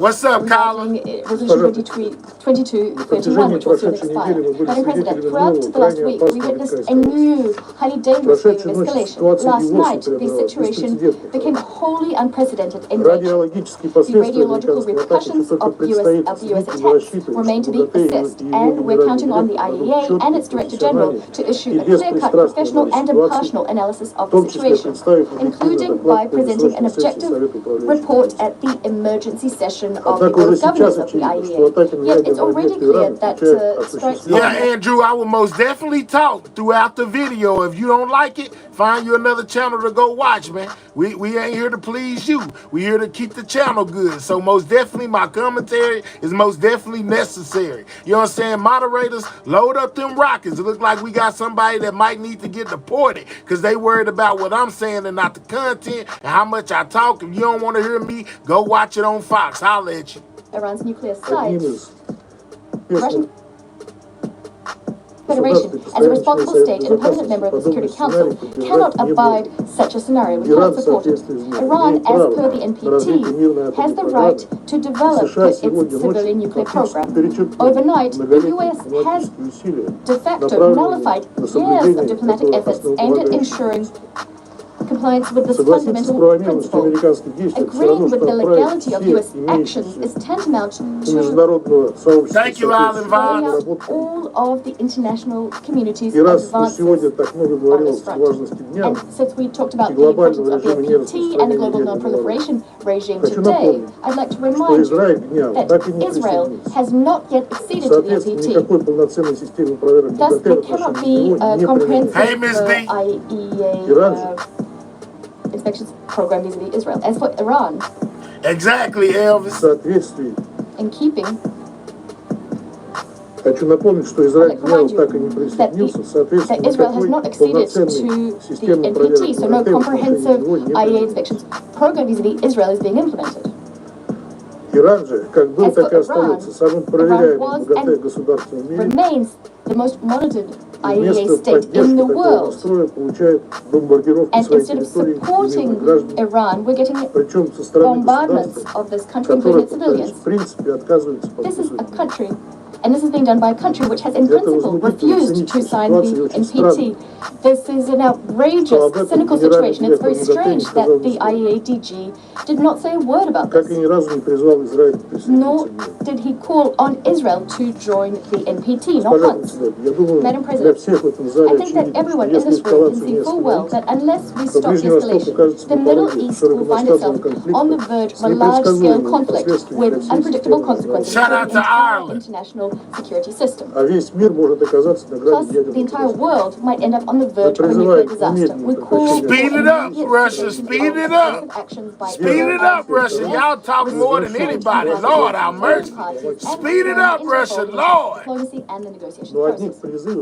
Yet calls on the part of UN Security Council members are not enough. Based on the provisions of the UN Charter and I'm about to put Russia on mute. They talk too much. Goodness, we understand. Russia is upset, y'all. They said that we launched an unprovoked attack against Iran and that they are basically disgusted. I don't know what the rest of the jibber jabber is about, but Lord, have mercy, Russia talk too much. Russia has been talking longer than anybody else that we have watched so far. Lord, Russia, God, dog. Russia got a lot of animosity against America. They've been having stuff they've been holding in. They like, yes, we finally get the chance to say it. And he is saying it all. Lord, have mercy. I put him on mute. He making my head hurt. And then she got to translate what he's saying, so we getting double audio all at the same time, you know, with the translator and him. And he been talking for about 30 minutes. Get off the mic, Russia. The president of this conference, man, tell him to speed it up. Lord, have mercy. Yeah, man, this a Russian therapy session. Let's go, Shelly. Golly, that man, he can talk. Man, this dude can most definitely talk, man. God, he's still going. Let somebody else talk, man. Woo-wee. The world is crying. I hear you, Freedom. Man, listen. Russia is crying. Russia got some built-up hostility. They is most definitely, okay, it look like he done. Let's go back. God, dog. Of the Russian Federation, and I give the floor now to the representative of the United States. Let's go, U.S. in the building. We finna speak. Thank you, Madam President. Let's go, America. Put the American flags in the chat. Antonio Guterres. I don't care what she say. She from America. Yensha, and Director General Rafael Grossi. for your continued attention on this urgent matter of international peace and security. What do we have to say for Madam ourselves? President, last evening, U.S. military strikes targeted nuclear facilities in Fordo, Natanz, and Isfahan with the aim of dismantling Iran's nuclear enrichment capacity and stopping the nuclear threat posed by the world's foremost state-sponsored USA in the building. Woo! Let's go. This operation sought to eliminate a long-standing but rapidly escalating source of global insecurity and to aid our ally Israel in our inherent right of collective self-defense, consistent with the UN Charter. For 40 years, the Iranian government has called for death to America and death to Israel, and posed a constant menace to the peace and security of its neighbors, the United States, and the entire world. Iran has attacked Israel with hundreds of ballistic missiles and through terrorist proxies. For decades, Iran has been responsible for misery and countless deaths across the Middle East. Iran's government and its proxies have also killed numerous Americans, including American service members in Iraq and Afghanistan. In recent weeks, Iranian officials have intensified their hostile bluster and rhetoric. Iran has long obfuscated its nuclear weapons program and stonewalled good faith efforts in recent negotiations. Madam President, the time finally came for the United States, in the defense of its ally and in the defense of our own citizens. I don't care what she say. She's from America. Decisively. Let's go, USA. The Iranian regime cannot have a nuclear weapon. Let us be clear. Iran should not escalate. As President Trump said, any Iranian attack, direct or indirect, against Americans or American bases will be met with devastating retaliation. To fulfill its core mission of maintaining international peace and security, this council must call upon the Iranian regime to end its 47-year effort to eradicate the state of Israel, to terminate its drive for nuclear weapons, to stop targeting American citizens and interests, and to negotiate peace in good faith for the prosperity and security of the Iranian people and all other states in the region. Madam President, a member state here today cast aspersions about hypocrisy and raised the forthcoming meeting on UN Security Council Resolution 2231. In that regard, I would point out that the recent IAEA report on verification and monitoring of Iran's noncompliance with obligatory nuclear safeguards shows clearly that Iran has been continuing to accelerate its nuclear activities without any credible civilian justification. We look forward to discussing the implications of this report and its broader implications on Tuesday, when the Secretariat briefs on the report on implementation of UNSCR 2231. Thank you, Madam President. Now you see how fast Americans said what they had to say. They did not stay there all day like Russia. Russia was there forever. Secretary General, thank you very much for your remarks.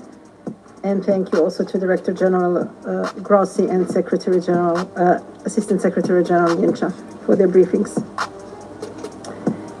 Madam President, this body is mandated to work for maintenance of international peace and security. There are moments in this chamber and outside, pivotal moments that shape our collective future. We believe today's debate is one of them.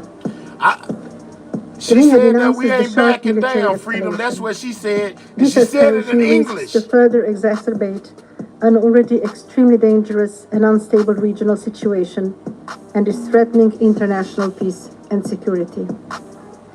Therefore, we join the Secretary General's call on the parties to the conflict to disengage from further escalation and retaliation.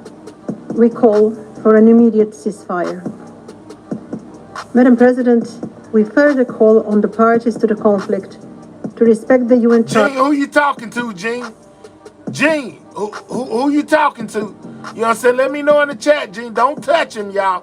Let's know who he talking to. Gene, who are you talking to? Let me know. You know, I just basically said I don't care what she said. She could have got up there and mumbled. I'd have been like, woo, let's go America. Why? Because I am an American at the end of the day. You know, I don't think we should have went over there and got involved in what they had going, but they were sitting up there dissing us. Russia just went on a whole rant about the United States. I'm glad somebody got up there and said something that was from America. So, Gene, who are you talking to, my guy? Let's go. Charter and international law, including the international humanitarian law. As we have been proven time and time again, violence and military conflicts lead nowhere but to an ever greater suffering of the innocent people of the Middle East. We are deeply alarmed about the toll of the ongoing situation on civilians, the chaos and the fear it is sowing. Madam President, Slovenia remains concerned about the size and unclear nature of Iran's nuclear program. We reaffirm our firm rejection of nuclear proliferation. This is the UN's emergency meeting. At this point, I wish to express our full support to the work of the International Atomic Energy Agency and to you, DG Grossi. At this critical moment, with so much at stake, we must insist on diplomacy. A tailored diplomatic solution. This is the United Nations emergency meeting regarding what America did when we struck namely the meeting of the Iran last night, guys, and call on everyone else to follow this path. We call on the parties to the conflict and those with influence on them to prioritize diplomacy and peace and to return to the negotiating table. This must Gene got scared, guys. Gene ain't typed again with his good hating self. Comprehensive and verifiable solution, as well as dealing with other regional crises, including Gaza. Madam President, let me repeat. This is not a time for further escalations. This is not a time for retaliatory measures. It is time for de-escalation and diplomacy. It is time for peace. And we call on all leaders to show leadership for peace. I thank you. I thank the representative of Slovenia for her statement, and I give the floor to the representative of Somalia. Madam President, at the outset, Somalia wishes to thank the Presidency for convening the Council again in response to escalating and grave developments in the Middle East. We also extend our appreciation to the Secretary General for his introductory remarks, and to DG Grossi and ASG Yanka for their thorough updates on this worrying and rapidly evolving threat to international peace and security in the Middle East. The recent attacks on nuclear facilities of Fordo, Natanz, and Isfahan in Iran represent a perilous escalation that threatens to engulf the entire region in an uncontrollable cycle of violence, suffering, and destruction.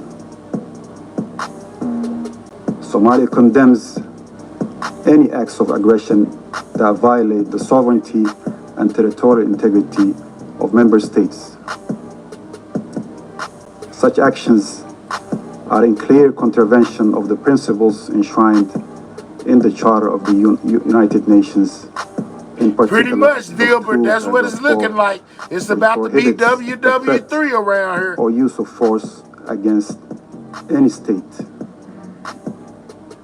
We reaffirm the importance of respecting the sovereignty and territorial integrity of the Islamic Republic of Iran. Our delegation believes that all member states share responsibility to act in accordance with these principles. Nene, shorten that. He wasn't talking about that. He was just talking about the way these people talk. Shorten that time out to 10 seconds so he can type. He was talking about them, not me. Must guide our collective response. First, uphold international law and the UN Charter. We call for respect of the sovereignty and territorial integrity of all states, and adhere to the principles of good neighborliness, and to resolve disputes through peaceful means. Violations of these principles imperil countless lives and deepen regional crisis. Second, pursue de-escalation and comprehensive ceasefire. We urge all sides to work towards de-escalation and achieve immediate and unconditional ceasefire in order to restore calm and confidence-building measures. The Security Council must support every diplomatic initiative aimed at reducing tensions and preventing further conflict. Third, the return to negotiations on non-proliferation.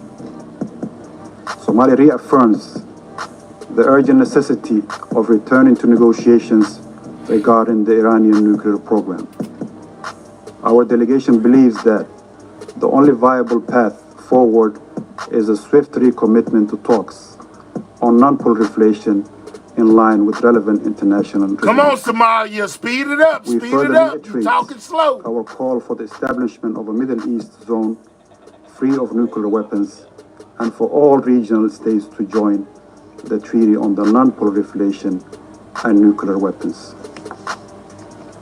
Lastly, protection of civilians and safeguarding nuclear facilities. We emphasize the paramount importance of protecting civilians and civilian infrastructure. I want to hear what Iran got to Also, say. we urge all parties to exercise restraint I want to hear what and refrain Iran from got to targeting say. nuclear facilities, particularly under IAEA safeguards, given the grave risks such actions pose to populations. Hurry up, regional Somalia. stability, Come on, and the hurry up. environment. Go, go, go. Speed Equally it up. important is to guarantee freedom of navigation in international waterways. Please, and to can we refrain hear from from actions Iran next? I that want to hear undermine what they got to maritime say. security.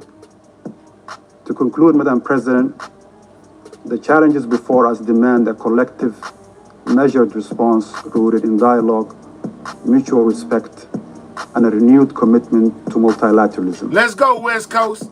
Our delegation stands ready to engage constructively with the international community to advance peace, stability, and Yeah, security but he look like he for gonna get all him a piece states of his in the mind. Middle East. I most definitely want to hear from Iran. We urge all Let's parties hurry up, to act Somalia. Get with it going, man. Put your paper down. and wisdom, placing the well-being of the region's people above all other considerations.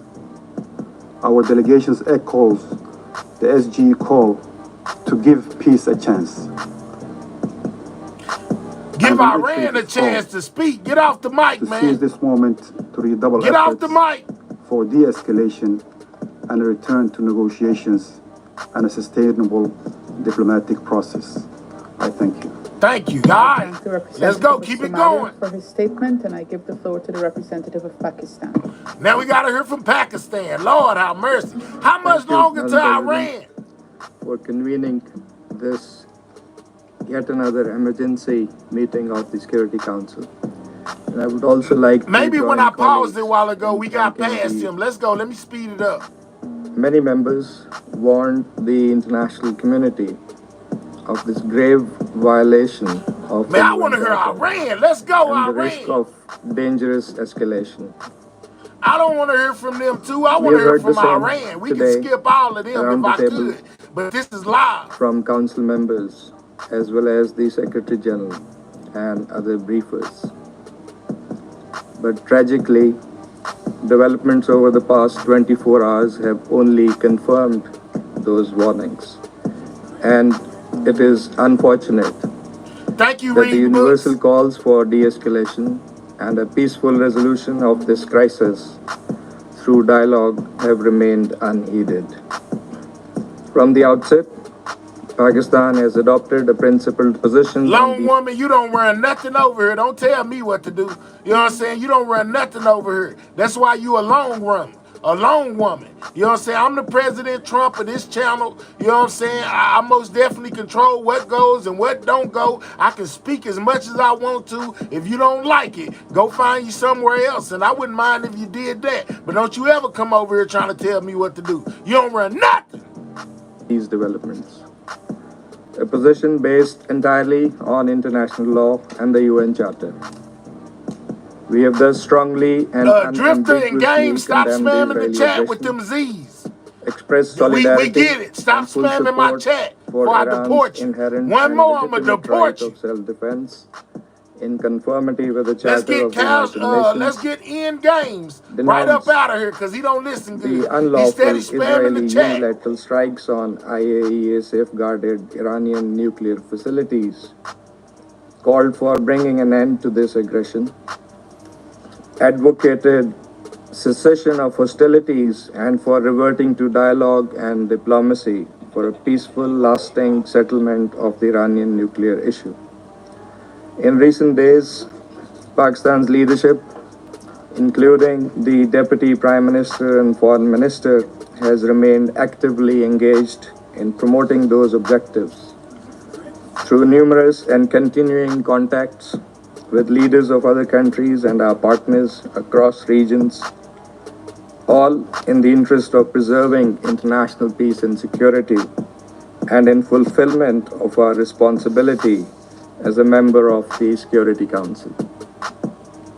The Council of Foreign Ministers of the OIC meeting in Istanbul has echoed the same call for ending the aggression and supporting de-escalation and a peaceful settlement.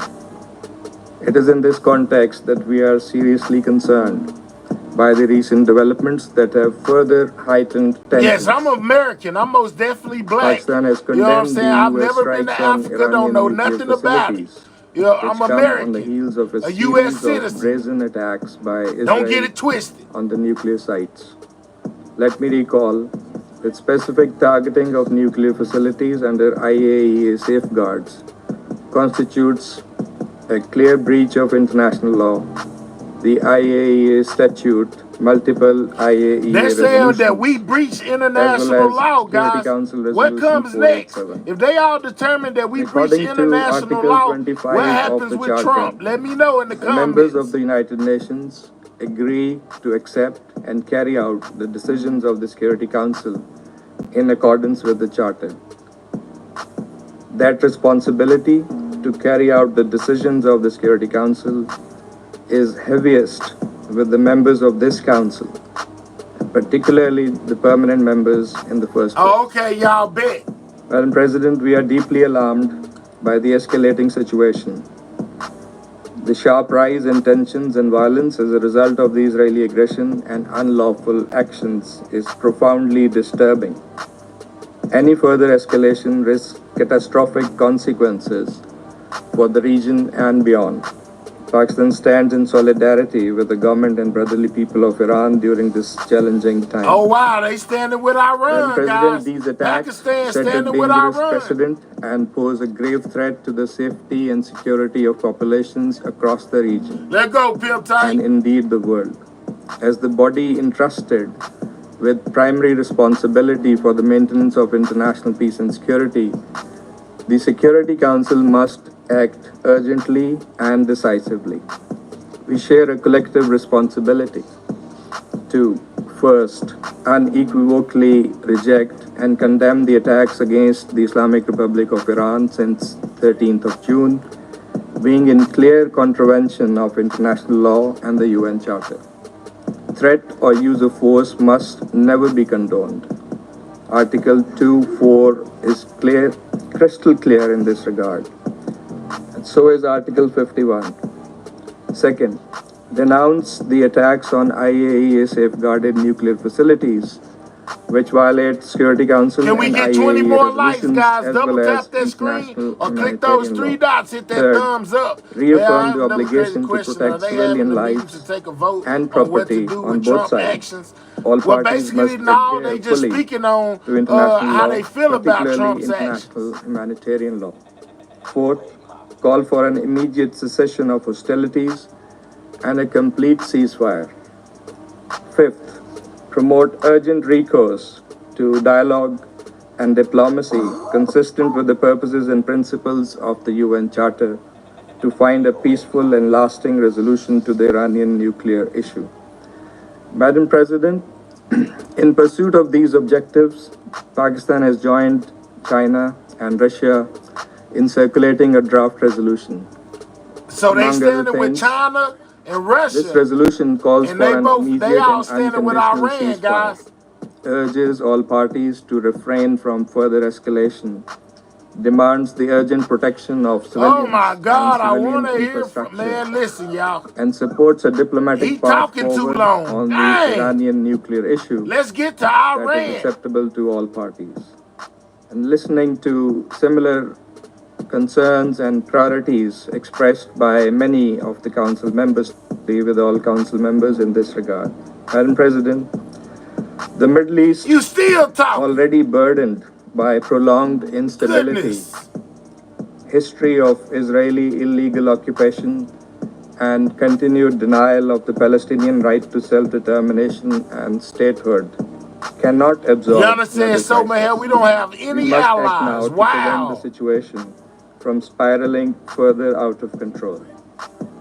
I'm about to spiral out of control if you don't be quiet. Man, let somebody else talk. Actions only deepen they don't got a conflicts limit on how long their speeches can be. Because they be talking. Let's get to Iran. Humanitarian consequences. Dialogue and diplomacy remain the only path forward. These must be pursued with seriousness and sincerity by all. Okay, thank you. I thank the representative of Pakistan for his statement, and I give the floor to the representative of Algeria. Oh man, how far are we away from Iran, man? Madam President, I would like to thank you for the prompt scheduling of this meeting. They about to lose me, I ain't gonna lie, y'all. General, I won't get to hear it because I'm tired of listening to all these other people. Where is Algeria? Who cares what they think? I'm just saying, man, Lord have mercy. Dangerous escalation in the region already on the edge. And we echo your pressing call on member states to de-escalate and to uphold their obligation under the UN Charter. He might have some kind of international law condition. It don't seem like he was going to take that long. I also thank ASG Jenka and Director General Grossi for their briefings. Madam President, the world, and especially the Middle East, cannot endure another war.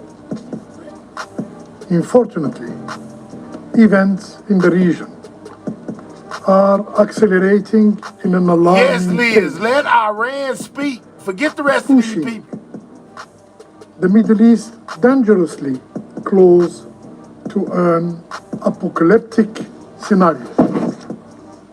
At a time when the international community was united, in seeking ways to ease tensions, the situation has deteriorated sharply yesterday and further exacerbated by American strikes targeting Iranian nuclear facilities. Algeria expresses its deep concern and regret over this grave development, which significantly worsens the security. Let's let him speak right there. And exposes the entire region. He upset. Let's go. I want to hear what he got to say. Risks with potentially uncontainable I hope he next. The erosion of the international nuclear security architecture poses a grave threat not only to regional stability. Okay, Don Corleone, get off the mic. Global peace and security. Attacks on nuclear facilities under international safeguards seriously undermine the integrity and credibility of the global non-proliferation regime. Therefore, We reaffirm that the legal framework safeguarding nuclear installations is clear, is comprehensive, is binding. Its very existence is precisely to ensure get off the microphone. Highest levels of safety and protection for such facilities. I agree with whoever said we needed to hear from Israel, Iran, America. They should have just had them three in there. Because I want to hear what Iran got to say. We heard from everybody else. On and threat against nuclear facilities devoted to peaceful purposes constitute a violation of the principles of the United Nations. Oh yeah, and I can't leave out Russia. I wanted to hear what they had to say too. He was just talking too long. Of the agency. These resolutions remain fully valid and applicable to the current situation. Because we know Algeria ain't going to do nothing, Somalia ain't going to do nothing. You know, China, I'm glad they spoke as well. But the rest of these people is irrelevant. They ain't going to do nothing. I want to hear from Iran. International law Get off the mic! Is not optional. It is a binding obligation upon all member states. Madam President, what lies ahead? What space remains for diplomacy? What responsibility rests with this Security Council? What we are witnessing today is a profound and perilous reversal. War has become the denial of diplomacy and politics by all means. Diplomacy, our job, long regarded as the primary tool for conflict resolution, is now being compelled making my head hurt. To step aside. You're making my head hurt. To allow force. Get up off that mic. Precedence. And this council, for some, and especially for let's go, JC. Blah, blah, blah, man, for real. Get off the mic, man. Come on, man. Its silence, yes, silence, is seen as more useful. He make me feel like I'm at church. Man, hurry up. What then of negotiation, of agreements, of the essence of the United Nations? Its charter. Y'all excuse me, I be getting impatient. I want to hear from Iran. I don't want to hear from Algeria. Womp, womp, womp, they womp, too womp. Are being bypassed. Can you get off the mic? Disregarded. And finally. Discredited. Okay, now get off the mic. Future generation will remember not only what we They need to start having technical difficulties right now with his microphone. Oh my God, get off the mic. Golly. We, the Security Council members, especially the elected one. Madam President. Oh my God. To reaffirm Algeria's position clearly. Okay. The only viable path forward is a return to diplomacy. an approach rooted in international legality, the principles of the United Nations Charter, and the pursuit of a peaceful resolution. We must collectively draw on the lessons of the region's Get off the mic. painful Put history. it down. Get off the mic. Sit Clearly down. shows Get off the mic. We don't want to hear you now. military Get up off the mic. Lord. have never succeeded in resolving its complex challenges.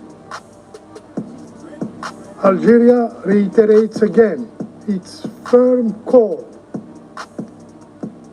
for an immediate ceasefire, a return to the negotiating table, and a sincere commitment by all concerned parties to finding a peaceful and negotiated solution to the Iranian off the mic. nuclear issue. Can somebody including unplug his microphone, the please? lifting of sanctions.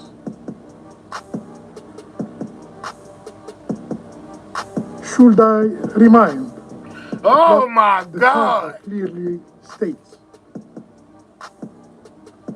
I quote, all members shall settle their international dispute by peaceful means. End of quote. I thank you. Thank you. Get off the mic. I thank the representative of Algeria for his statement. I shall now make a statement in my capacity as representative of Guyana. I thank you, Secretary General Antonio Guterres, for your presence here today and for your remarks. Heather and AJ. Thank I y'all. also express Shout out our to Heather and appreciation AJ for that to $2. Assistant Secretary General Miroslav Yencha and IAEA Director General Grossi for responding swiftly to our urgent request to brief the Security Council. Colleagues, just 2 days ago, Man, met did we in these miss him? chambers We might have. and Let me made go back urgent and look and calls see if he for already diplomacy spoke. and We might, yeah, de-escalation because I ain't, man, in listen. relation to the ongoing conflict I don't want between to hear from her. Israel I and don't want to hear Iran. from them.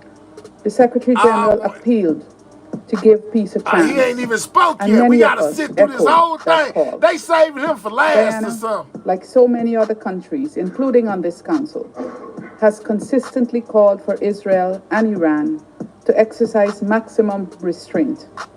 I'm finna go get me something out the refrigerator. Y'all listen that to would her. further plunge the Oh my region God. into deeper crisis. Colleagues, for months, we have listened to the increasingly dangerous rhetoric and threats. However, what we need at this time is leadership and diplomacy.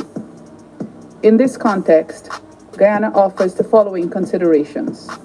First, what is unfolding in the Middle East concerns us all. We must renew our calls for de-escalation and urge the concerned parties to step back and return to diplomacy and dialogue. Guys, if y'all want to go get y'all popcorn out the microwave or something while we wait on Iran to be able to speak, or, you know, if you're cooking, take this time to use the restroom, you know, take care of whatever you got to take care of. Just put your headphones in or something, or, you know, just, man, I don't know what to tell y'all. I'm going to go to the refrigerator because this is making my head hurt, and I just want to hear from Iran at this point. I'm tired of listening to all of these people. Lord, have mercy, help us, Jesus. AZ King, save us, Lord. Under the UN Charter and take decisive action to end the hostilities. We must ensure that the parties avoid being trapped in a retaliatory tit-for-tat loop of violence that undermines regional and global peace and security. Finally, the headwinds we face are indeed testing our collective resolve. Guyana reiterates its call for all parties to abide by the principles of the United Nations Charter and to respect and uphold international humanitarian law, particularly the principles of distinction, proportionality, and precaution, and ensure the protection of civilians and civilian objects. We also reiterate that the right to self-defense absolves neither party. Liz, who don't make sense? I'm back that fast. Liz, who don't make sense? Who you say don't make sense, Liz? Who wasn't making sense? Because this is a woman, not a man. So who is he that's not making sense, Liz? Talk to me. Hurry up. Type it as fast as you type that they wasn't making sense. Who are you talking about? Let me know. Come on now. You know what I'm saying? Madam President of the UN is speaking. You take too long to type. Oh, we got my guy. Be quiet. Don't type. President, for your valuable effort to promptly convening this emergency meeting in your capacity as the President of the Security Council. We welcome the presence of Secretary General at this meeting, and we also listen to the statement made by the ASG, Mr. Jenka. We appreciate all those members who have chosen to stand on the right side of history and thus strongly condemned the act of aggression of the United States and the Israeli regime against my country. Madam President, I address this Council today for the third time since the brutal aggression against my country, first by the Israeli regime on June 13 and now by the United States. I speak with utmost urgency and grave concern on behalf of our people, a peace-loving nation of nearly 100 million people. Today, another stain was recorded in the political history of the United States. After the illegitimate Israeli regime failed to do the worst dirty work, Trump was forced in the early hours of Sunday, he called it dirty work, to personally carry out the most sordid part of this vile agenda. Once again, the internationally wanted war criminal Netanyahu succeeded in hijacking U.S. foreign policy, dragging the United States into yet another costly, baseless war. Whoops, said he dragged the United States into a baseless battle. Own security merely to safeguard Netanyahu. Once again, the world has witnessed the blatant corruption of the U.S. political system and its leaders. He said the system in America is corrupted. An independent peace-seeking nation, the Islamic Republic of Iran, had repeatedly warned the warmongering U.S. regime to refrain from stumbling into this quagmire. Even though Iran reserves its full and legitimate right under international law to defend itself against this blatant U.S. aggression and its Israeli proxy, the timing, nature, and scale of Iran's proportionate response will be decided by its armed forces. Throughout history, the resilient and united Iranian nation has withstood deeper wounded and faced more vicious enemies, and this time too. It will show its dignity, strength, and greatness to the world. They basically gonna show their strength to the world. The international bodies, including the UN Security Council and the International Atomic Energy Agency, have been provided with all the necessary information and warning. Yet, they have proven once again that the so-called 8 decades-long quest to prevent war and aggression is hollow and powerless in practice. Madam President, history will not forget these tragic days. It is profoundly heartbreaking that a peace-loving country, one of the founders of the United Nations with over 5,000 years of culture and civilization, responsible party to the UN Charter and the NPT, and non-nuclear weapon state, has been under armed attack by an illegitimate regime, no, by its chief backer, the United States, but poses thousands of nuclear warheads.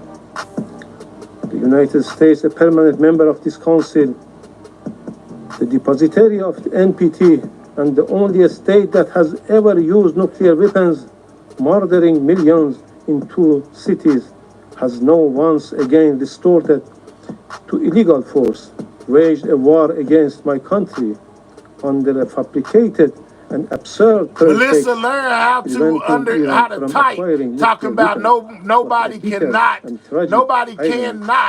even hear it. Nobody can hear it. Let's get Melissa up out of here. You don't worry about what's going on over here. Deport Melissa. She just got deported. The preliminary norms of prohibition. I bet you heard that. And the very fundamental principles enshrined in the UN Charter, namely Article 2.4, which categorically prohibits the threat or use of force against the sovereignty. Deport Melissa. Get out my chat. Any member state. This illegal act also violates the Charter, the statute of the IAEA. Don't hide her. Deport Melissa. She's deported. Resolution 487 and 2231, as well as the NPT itself. Colleagues, while the representative of the United States continues to make baseless accusations against Iran, the international community is well aware of the well-documented and dark record of military intervention, illegal use of force against other sovereign states, and sponsorship of terrorism by the United States in the Middle East and across the world. The facts speak for themselves. All U.S. allegations against Iran are unfounded, with no legal basis and politically motivated.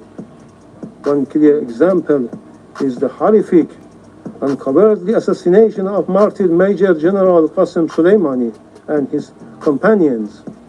He was cowardly and deliberately assassinated while visiting Iraq at the formal request of the Iraqi government. This crime carried out by the United States forces on direct order of the then President of the United States, who yesterday again claimed the responsibility for such a heinous crime. Trump. Major General Soleimani remains a hero for our people and the nation in the region for countering terrorist group, in particular Daesh. Madam President, from its illegal invasion of Iraq and Afghanistan to its catastrophic intervention to Libya, the United States had ignored the UN Charter, shattered entire societies, and destabilized the region for decades. The people of these countries continue to pay the price for these reckless policies. Madam Says the United States' policies are reckless. And the U.S. aerial strike on June 21 did not occur in vacuum. They are a direct result of the illegal and politically motivated actions of the United States and its European partners, the United Kingdom, France, and Germany, as well as biased conduct of the IAEA. Oh, he said they biased. The United States, France, and Germany are biased. The UK and France, 3 permanent members of this council, along with the Israeli regime and the IAEA General Director, will bear full responsibility for the death of innocent civilians in Iran, especially women and children, and for destruction of vital civilian infrastructure. Madam President, Iran was preparing for the next round of diplomatic engagement with the United States on June 15, only for Israel to strike Iran 2 days before those talks could take place. In fact, Israel decided to destroy diplomacy. The so-called offer of diplomacy was nothing more than a deceitful policy to mislead the international community. This week, as our foreign minister held talks with the E3 European Troika and the European Union, the United States decided to destroy the diplomacy. What conclusion can be drawn from this situation? From the perspective of Western countries, Iran must return to the negotiation table. But as Iran's foreign minister mentioned, how can Iran return to something it never left, let alone? Madam President, the pattern is evident. The NPT, the cornerstone of non-proliferation regime, has been manipulated into a political weapon instead of granting parties legitimate right to peaceful nuclear energy. It has been exploited as a pretext for aggression and unlawful action that jeopardize the supreme interest of my country.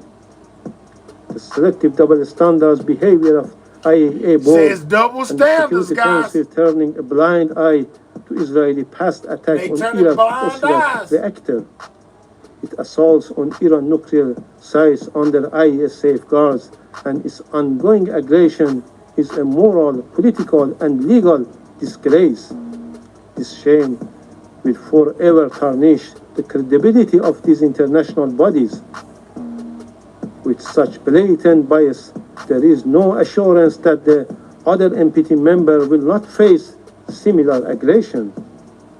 Madam President, for more than 2 decades, Israeli, an outlaw nuclear-armed regime that refused to join the NPT despite Security Council Resolution 487, has promoted the deceitful and false narrative that Iran is on the cusp of acquiring a nuclear weapon, while there has not been He said even that the one accusations shred that they're of trying to make a evidence nuclear to weapon are false. substantiate such baseless allegation. And they're baseless. Iran's consistent diplomatic engagement made in good faith, leading to the JCPOA and its full compliance with the commitment therein with the UN Security Council Resolution 2231, demonstrate the very peaceful nature of its nuclear program.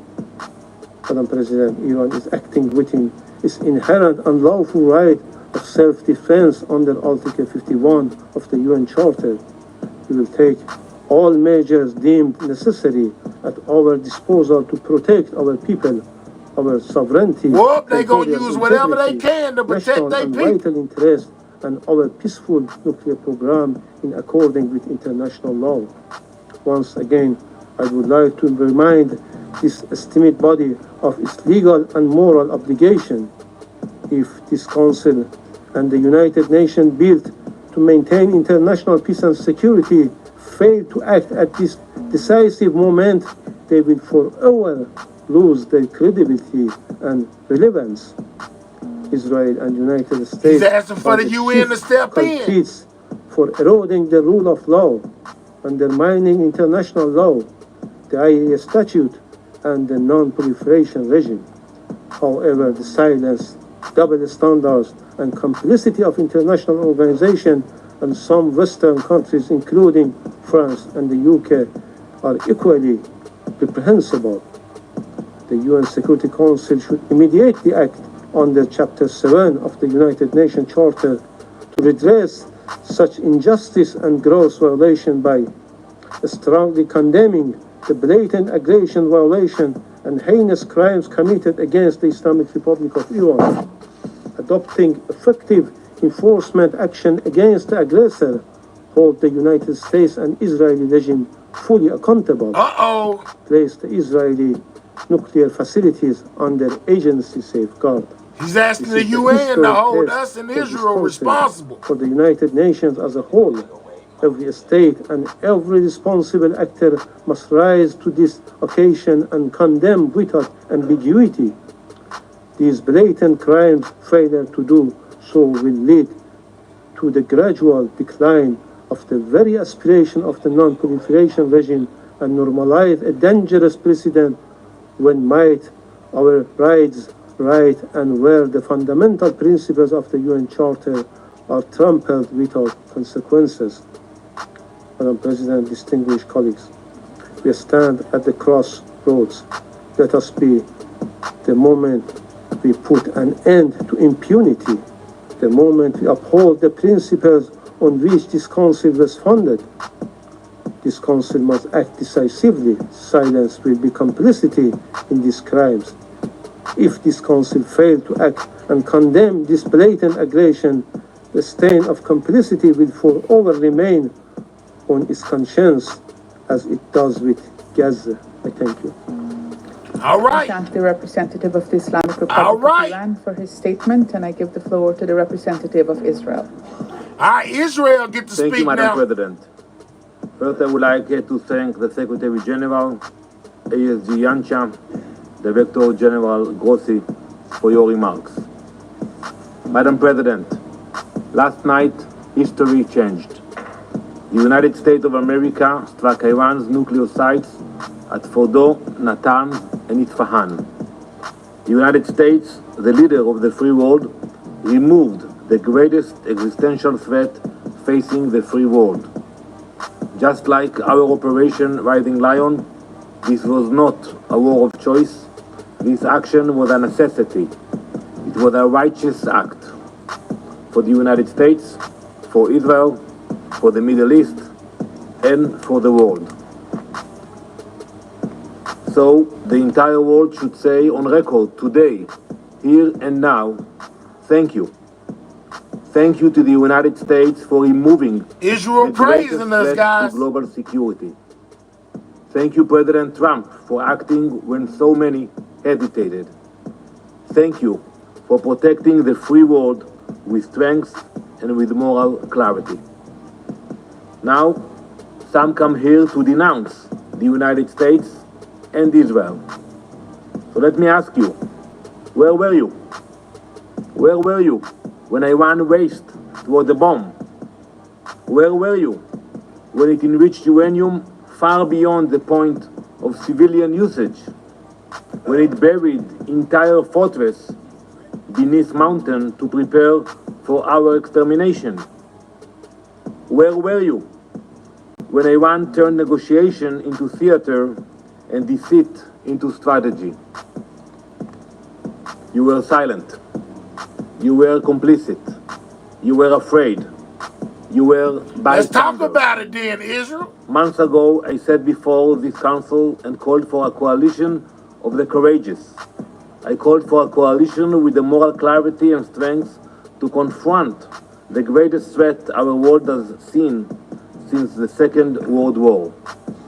Last night, the leader of the free world acted with that courage.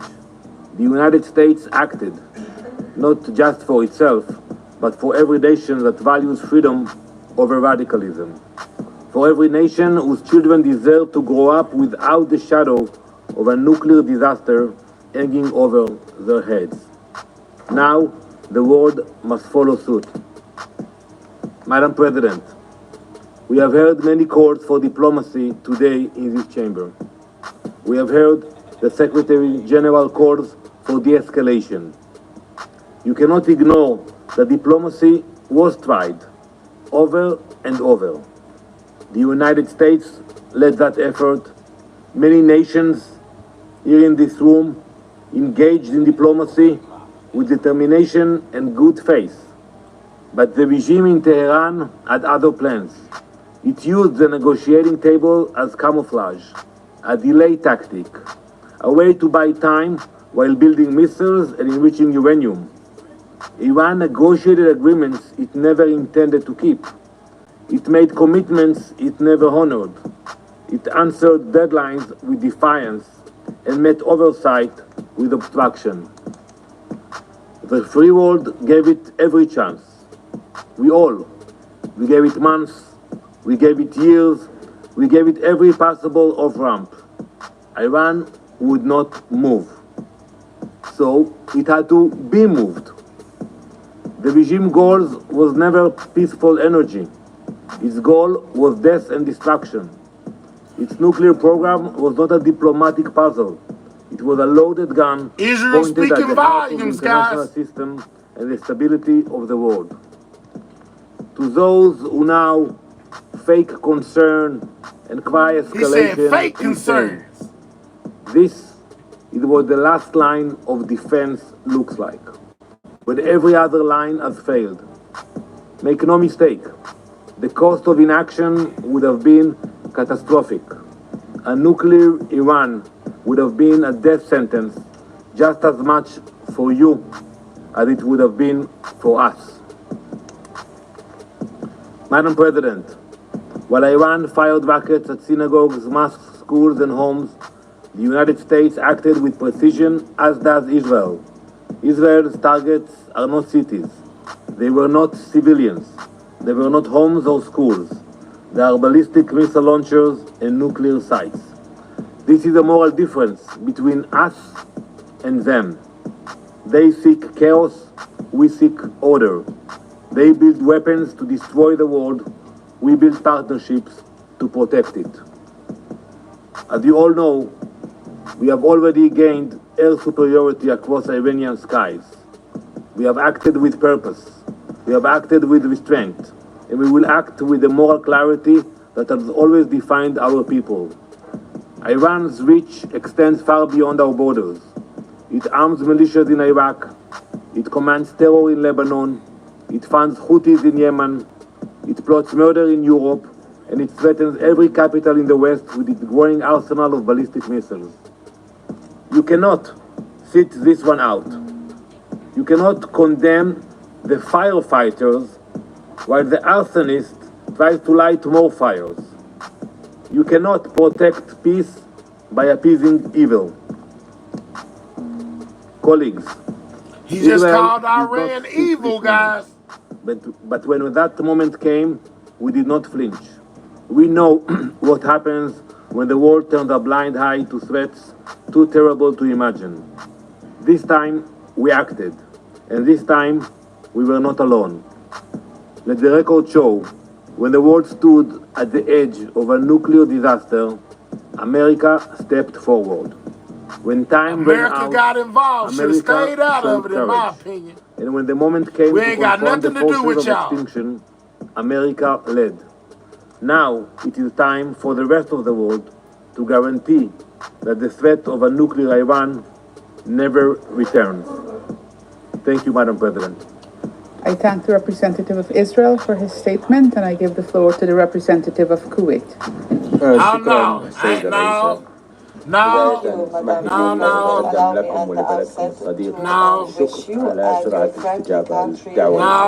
we ain't doing that. No, I can't stand no more. So we got to hear from Iran. We got to hear from Israel, and we most definitely got to hear from the United States. We got to hear from China as well, man. There are some that are against everything that are going on. There are some that are for everything that's going on. In my opinion, man, I feel like we should have never got involved with their situation. Basically, let them handle that. But hey, I'm not the president, and here we are. You know, it's gonna be something, you know, to see. And basically everybody's watching to see what it is that Iran is going to do in retaliation for what we've done, man.